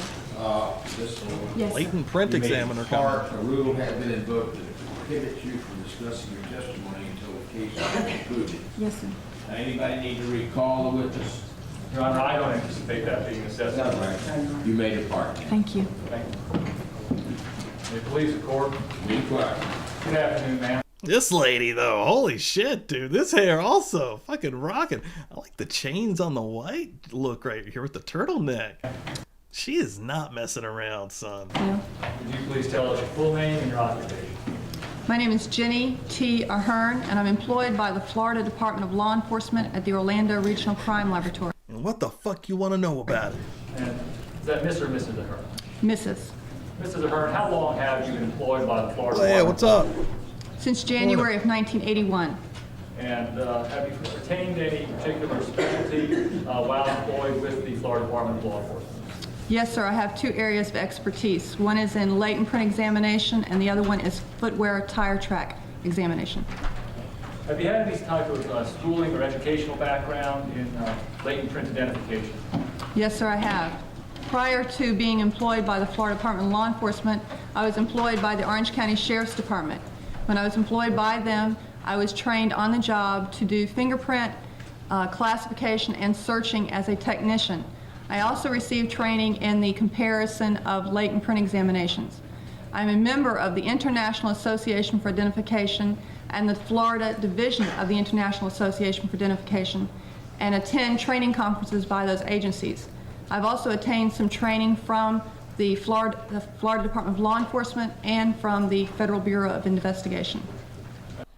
Wanted to get through that before I went to Pose Raven, dropping off a $2 holla here for us also because the hair's got flair. Look at this fucking hair. This lady her energy's insane. Like, I'm loving it right now. Also, Vinividi Bitchy coming through here. What's up, Iana? Ma'am, have you ever had a Great case morning. to testify in court of law as an expert witness in the field of latent fingerprint or palm Her print vibe's identification? intense. Yes, sir. And how many times have you been qualified as an expert in the courts of Volusia County, Orange County, or the general Central Florida area? More than 200 times in the state of Florida. And can you tell the ladies and gentlemen of the jury how many times in the course of your duties as a fingerprint examiner or palm print examiner you have had occasion to make identifications of individuals from what are known as latent fingerprints and also rolled impressions? Jenny with the gold Thousands of chains. times. That's awesome. Please, the court, the state would offer Ms. Ahern at this time as an expert in the field of fingerprint, latent, and palm print identification. Counsel, you may inquire. No objection. You may proceed. Mrs. Ahern, could you tell the ladies and gentlemen of the jury what a latent fingerprint is? Yes, sir. The palmar surfaces of your hand, you have different type of skin there than you do on the rest of your body. It has raised ridges, and along these ridges, you have tiny little sweat pores. A latent print is a reproduction of those raised ridges by perspiration or foreign matter that's on your hand onto an object when it's touched.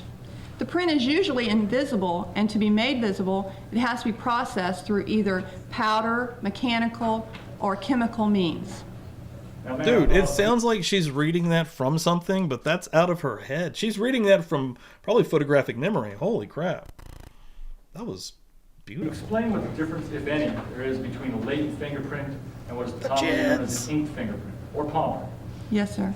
An inked print is a reproduction of these same raised ridges on the palmar surfaces of your hand by applying a thin layer of ink on those ridges and rolling it onto a card of contrasting color. Ma'am, can you explain to the jury how is it possible for an individual to leave on an impression either by fingerprint or palm print? By foreign matter that's on the hand and it's transferred onto the object that is touched. Is this the best witness of all time? Oh my god, dude, I love this lady. She's so a matter of fact, and like Austin said here, seeping confidence. Holy shit. Now, how do you go about comparing a latent fingerprint, and if you could explain a little bit of how a latent fingerprint might come into your possession for comparison purposes and what you would begin to do with it? 3 that time, didn't I? Yes, sir, you asked me 2 questions at one time. Gotcha. All right, well, let's go back a little bit, Dan. How do you go about beginning your procedure to compare a latent fingerprint or palm print? Okay. Usually, when we receive exhibits into the laboratory, they consist of the physical evidence itself. For example, a beer can. And that can will have prints on it, but we cannot see them. So we have to go through several processes to try to develop those prints. For example, we have a laser, or we can use super glue or powders, or if it's a paper item, we have different chemicals that we can use to make that print visible. Now, once the print is visible, we photograph it. And once we have the photographs, we try to compare those prints with ink prints. And what we're looking at in those latent prints to compare with the ink prints is what we call ridge characteristics. Now, ridge characteristics are like the ends of the ridges, or the ridges may run and fork into 2 ridges. We call those bifurcations. Or we may have a ridge that runs, forks into 2 ridges, and joins again to form 1 ridge, which we call those islands. And we also have dots, which are like tiny dots or periods. Those characteristics are what we use to compare a latent print with an ink print. Now, can you explain to the jury how you use a fingerprint or palm print for the identification purposes of a specific person? Yes, sir. There's actually 2 scientific bases for fingerprint identification. One is that the ridge configuration is unique. No 2 people have the same exact ridge configuration, and no person has 2 fingers with the same exact ridge configuration. Therefore, they are unique. The other one is permanence. From about 12 weeks after a baby is being formed, your fingerprints are formed. And from that time until decomposition, the ridge configuration never changes. Ma'am, let me ask you this. From any of the studies, It's tripping me out how she's answering. Any authorized experts, are there any 2 the most known concise cases in the history of the world where where more than 1 person had the same fingerprint? Objection, Your Honor. If you know. If she knows. No, sir, there has not been any. So, can you tell us your opinion as to the specificity of fingerprint identification and as to the use of it in making a determination of a particular individual as having left a latent impression? Could you please reword that? I'm That's what sorry. I threw you on that for myself. Can you explain to the jury, for the purposes of your making an identification, do you have a set standard, or is a set standard in your profession as to how many points of comparison you need between the latent fingerprint and the known fingerprint for you to call that as being a specific individual? No, sir, there is no set number. Do you have a set number? No, sir, I do not. Well, let me show you, ma'am, if I may approach, Your Honor. Yes, sir. What has been previously marked for identification purposes As states K for identification. Let me ask you, ma'am, if you're able to recognize that document. Yes, sir, I am. And if you are able to recognize it, can you tell the ladies and gentlemen of the jury when you first came into possession of that document? Yes, sir, may I refer to my notes? Yes. With court's permission? Yes, sir.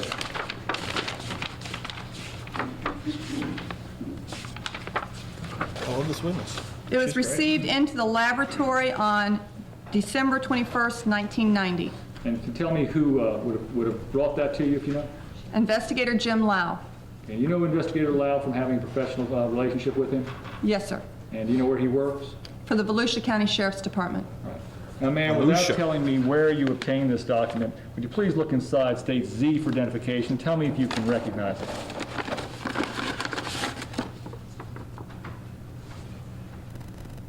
Yes, sir, I do. May I speak for just a minute? All right, ma'am, can you tell the ladies and gentlemen of the jury when you first came into possession of that document? On December 22nd of 1990. And without regarding to the location where you obtained it, can you explain to the ladies and gentlemen of the jury how you came into possession of that without the specifics of where it was located? Well, let me back up. You ever heard the term a Henry search? Yes, sir. Can you tell the ladies and gentlemen of the jury? Objection, Your Honor. Objection overruled. Go ahead. Can you explain what a Henry search is? Objection, Your Honor. Research. Objection overruled. You may answer. Your Honor, may we come sidebar? All right. We got a sidebar. Austin Rain. She's trying to get a wheel here. We're so close. We're only one away now after that $5 holler. Austin, thank you so much. That's incredible. There's a shot. There she is. Shot of Aileen Wuornos reaching back. Before you go.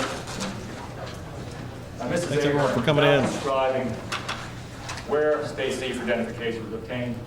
Do you recognize it? Yes, sir, I do. And did you use that document in any type of comparison with the thumb impression contained on the pawn slip before you? Yes, sir, I did. Now, let me ask you this, ma'am. Did you have an occasion to come into contact with Aileen Carol Wuornos? Yes, sir, I did. Do you see, let me show you, if I may, please. What have been marked for identification purposes as states double B for identification.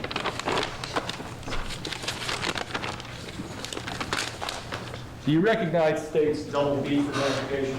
Yes, sir, I do. And if you're able to recognize states double B for identification, can you tell us how you obtained or how state double B for identification was processed by you? Yes, sir, they're major case prints that I took on January 3rd, 1992 of Aileen Wuornos.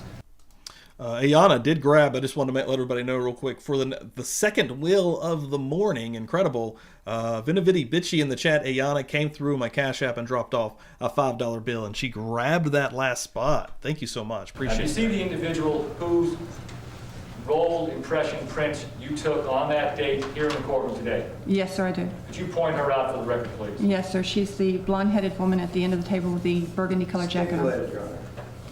They would accept the stipulation, Your Honor, that the witness is identifying the defendant, Aileen Carol Wuornos. Thank you, Your Honor. Proceed. Ma'am, did you have an occasion to compare states K for identification, state Z for identification, and the known rolled impressions of the defendant, Aileen Carol Wuornos? Yes, sir. And can you tell us how you went about doing that? How would you make a comparison with those three documents and the use of them? Using a magnifier, I put the exhibits beside each other and looked at the characteristics as I had described in all three of those exhibits to determine whether or not they were the same individual. Okay. Now, it states K for identification. If you'll please review it. Which one's K? This one's K? Okay. Is that under the name of Cami Marsh Green? Yes, it is. And is that the item that you compared with states Z for identification as well as states double B for identification? Yes, sir.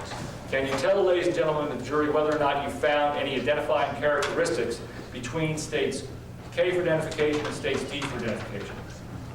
K and which one? K and Z. Yes, sir, I did. Can you tell me how many points of identification did you find? There was more than 14. Okay. Based upon your examinations of states K and Z, were you able to make a determination whether or not the person under the name of Cami Marsh Green on states K for identification and person on states D for identification, that of Lori Christine Brody, are one and the same person or a different person? They are the same person. Is it your expert opinion positively? Positively. Now, I would ask you to look, please, at states double B for identification, the known rolled impression that you took of Aileen Carol Wuornos.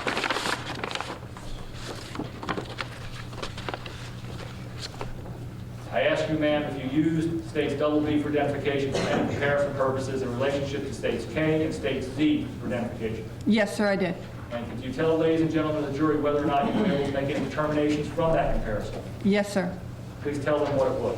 That the thumbprint on the pawn shop ticket bearing the name of Cami Marsh Green, the inked fingerprint card bearing the name of Lori Christine Grody, and the inked fingerprints taken by myself of Aileen Wuornos were all three of the same individual.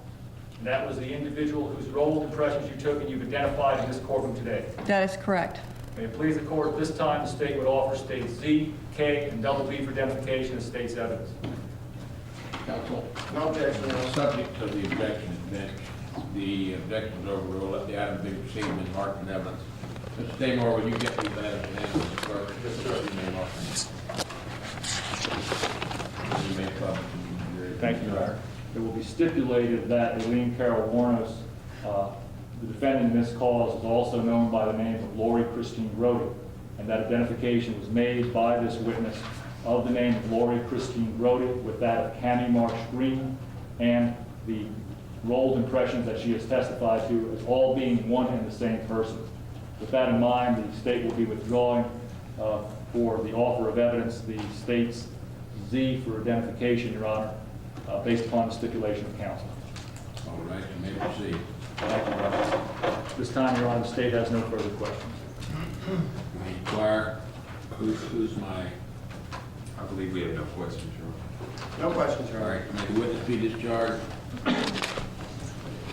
If we may have a number, Your Honor, just in case something comes up All on right, the now, if you would leave a number with counsel. Your Honor, I'm sorry, I don't mean to. They want a telephone number. Good. Before she's released, may we publish to the jury? Do what? Well, we have no objection to being released. We'd like an opportunity to have the exhibits published to the jury. Certainly, go ahead, publish them while I'm deciding what we're going to do with her. If you would just leave a number with telephone, defense counsel, you can part. The rule isn't going to expect testimony. Yes, sir. All right, may inquire. Sir, would you state your name? Lieutenant Carl N. Clifford, And Lieutenant Clifford, who do you work for and how long have you worked there? the Volusia County Sheriff's Department, 24 years. And can you tell the jury, Your Honor, I'm sorry, I didn't realize there were still some of the exhibits that were published are still being examined. May we wait just a few more moments? Right. This dude's hair. This is what a lot of people in my family's hair looked like growing up. Like the older dudes always had like that slick back, like maybe even a little bit more grease about it. Like looked like they were like gangsters from the 50s. Let me get my pocket knife out here. Son of a bitch.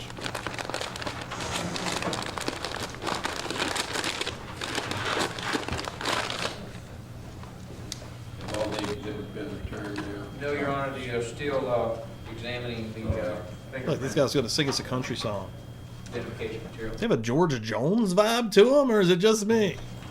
Mr. Tanner.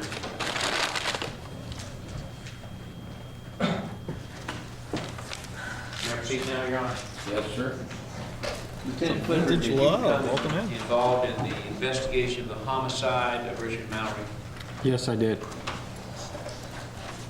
And in that phase of the investigation, did you assist in or participate in the recovery of a firearm? Yes, I did. Could you tell the jury, please, when and where that occurred? Your Honor, an improper predicate relevance. The subject of the objection set forth in bench style conference, so we'll, you may proceed. Tell the jury when and where that occurred and where that area is located in Volusia County. I'm the commander of the Volusia County Sheriff's Department Underwater Search and Recovery Team, and on January the 13th of 1991 through January the 16th, I commanded a team of divers searching for evidence in an area of the county on US 1 south of Nova Road between Port Orange and New Smyrna Beach, known as Rose Bay. Now you've indicated that was in 1991. I don't need your rocking chair. January of 90. Objecting, Your Honor. Leading. I'm just for clarification. Yes, 1991. Approximately a year ago. Yes. Please proceed. We conducted the search around the Rose Bay Bridge, to be specific. All right, sir. I would like you to look at exhibits for identification 0, 1 through 5 and ask if you recognize the area those exhibits represent. Yes, these are photographs of the Rose Bay Bridge, the area that I just described. Do they truly and accurately depict the area in which the search, firearm search proceeded? Yes, they do. Your Honor, and do they truly and accurately depict the area as it appeared at the time of the search? Yes. Your Honor, we'd offer those into evidence as exhibit proper. Yeah, Simi sent me a picture of Ginny Ahern. Is that her name? Hold on. Boom. That was her in 2020 anyways. What did this email said? It said, this week we are celebrating director Ginny T. Ahern, who is retiring from the sheriff's office at the end of the month. Yeah, man, she's still rocking and rolling out here. Counsel, you viewed these photographs. Thanks, Simi. No objection, Your Honor. Let the item be received and marked in evidence by the proper number. That is State Exhibit 18, 1 through 5. I'd like you to look at the next set of photographs in front of you, sir, and ask if you know what those photographs represent. Yes, I do. All right, those are photographs double F, 1 through 3 for identification. Can you tell the jury what the photographs represent? A firearm that was... I'm not sure we've seen it. Oh, I'm sorry. You want me to just bring You know he's got a switchblade comb in his fucking back to pocket. counsel? You know he does. You know he does. If he doesn't have a switchblade, I would be very surprised if he doesn't have one. Very surprised.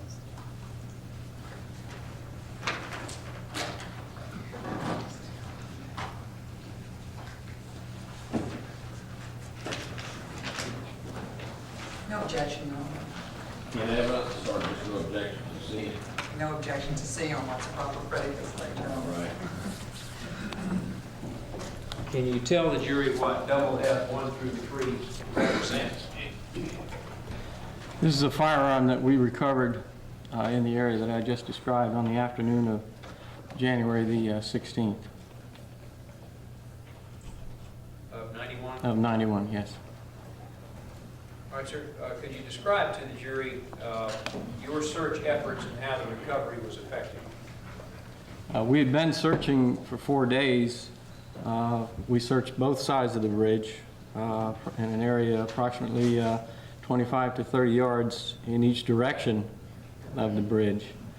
On the afternoon of the 16th, we concentrated our search area to the southeast corner of the bridge,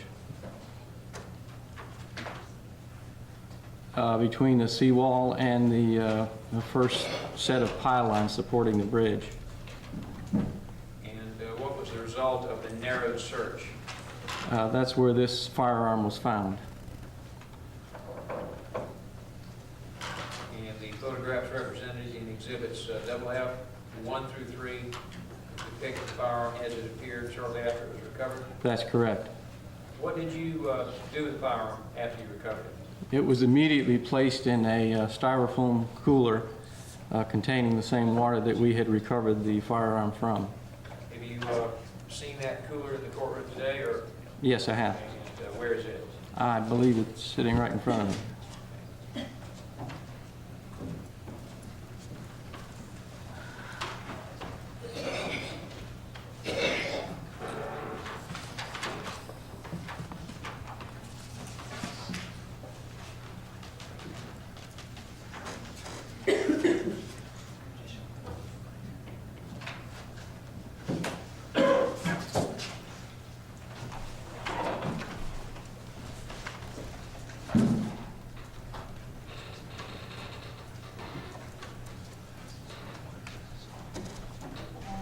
After the firearm was placed in the cooler, what happened to it, to your knowledge?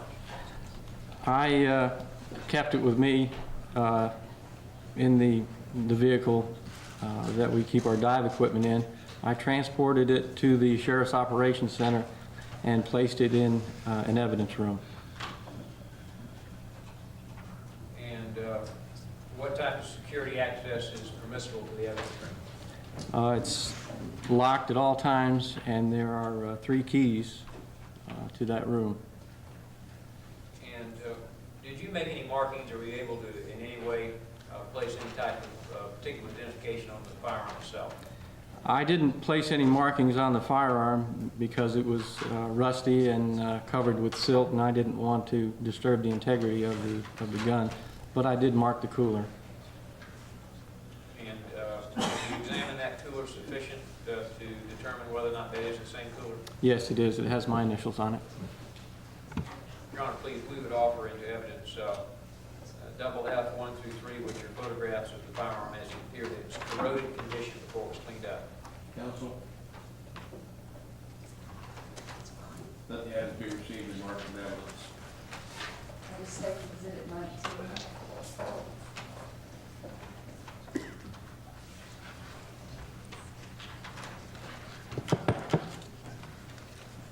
I'd like you to examine exhibit double D for identification.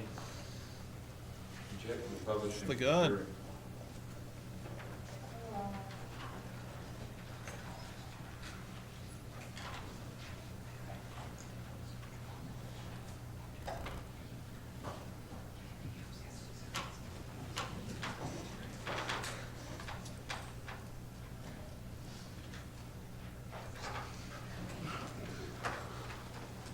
stipulated that Mr. Tanner has popped it open and done all that stuff? Your Honor, we would offer the pistol that was recovered from under Rose Bay Bridge in evidence this time. Subject to the previous objection. The item be received and marked in evidence by the proper number.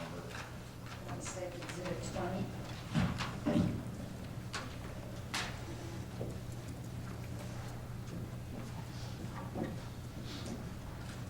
May I have just a moment, Your Honor? Yes, sir.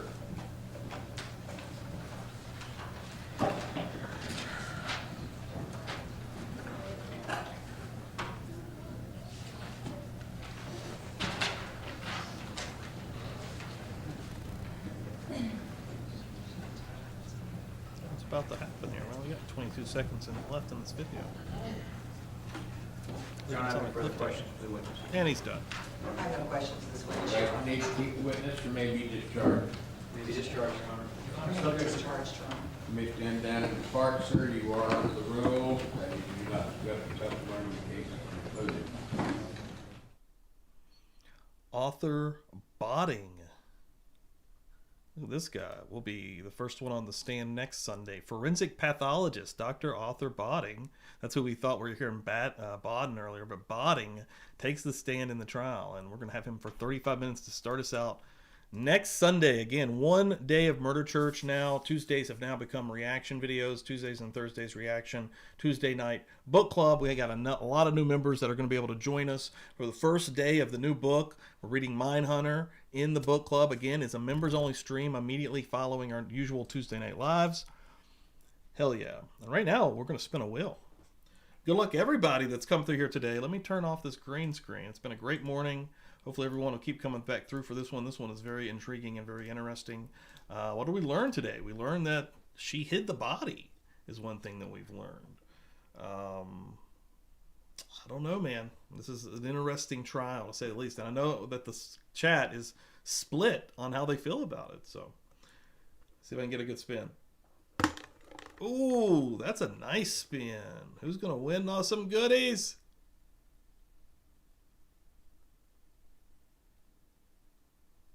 Ayana! Ayana! Vinny Vinny Bitchy! Boom, Ayana picking up a win here. Hell yeah, nice. She came through right at the end, pulled in clutch on the wheel, and she gets some more goodies here. Let me lock her down. I think I've got her some other stuff I need to get out if I'm not mistaken. One thing, another wheel that we'll be working on today at 4:45 Eastern on my second channel on Wrestle Plunge. I'm dropping a brand new video, and if everyone that could come through, I'll be making lots of posts about it, whether it's on X, whether it's here, whether it's in the member section on YouTube. I want people to come through and show it some love. Anybody that comes through and gives that video some hype, a comment, a like, and watches the video to completion will get on a wheel that we will eventually spin probably within the next week for a free t-shirt. If you go to publiclybuzz.com, I've got a lot of nice shirts, a lot of really cool shirts that you could get for absolutely free. And all you gotta do is help me out on my second channel. I'm gonna put the link for that channel right here in the chat right now. Again, it's called Wrestle Plunge, and I get it. This is true crime, that's wrestling, it's two different things. But that helps me out tremendously over on that channel, and I'm trying to continue to grow it. And also, I go live on Sunday nights, Sunday at 6 Eastern on that channel as well. We have a lot of fun on there. Right now, we're watching some wrestling from 1990s, so you want to keep that 90s vibe with me from this trial. Come on over, because the hair on there is absolutely wild also, and tons of insanity. But we have a lot of fun. We have a lot of fun. So everybody that came through here today absolutely enjoyed it. Ayana, congratulations. That's what I like to see. I see her there in the chat coming through. And what a morning. What an incredible morning. We hit 50 likes, and we had a steady viewership this morning, man. I'm really proud of it. I'm happy with everything that's going here. Again, this is an interesting trial, and I've always kind of wanted to do. I've always known about Wuornos, but I've never dove in deep. I've seen documentaries. I've seen Monster. But yeah, the actual trial is going to be able to maybe help me out a little bit, because like I said, I'm on the ropes here. Like when I hear her talk about what happened, and I hear the emotion in her voice, you know, it does affect me. I feel for her. But also, I mean, 7 people were killed.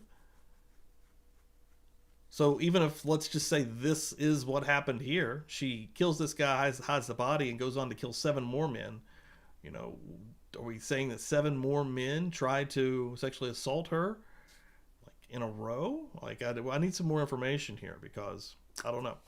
A lot of stuff going on. It's very interesting, and I think it's going to be fun to watch. Maybe fun's not the right word, but interesting to watch with a group, especially true crime like-minded folks. But yeah, let's have a great Sunday.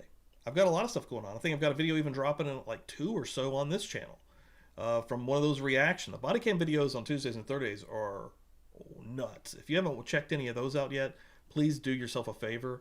I've been posting loads of clips of them, loads of shorts. They have been really, really wild. I've learned a lot. I've had my mind blown multiple times. But yeah, come back through later today. I'll be posting. Keep your eyes on everything. Make sure bells are clicked so you know when I'm going live. You don't want to miss a live stream. You don't want to miss a video. Thank you all so much. Have a great Sunday.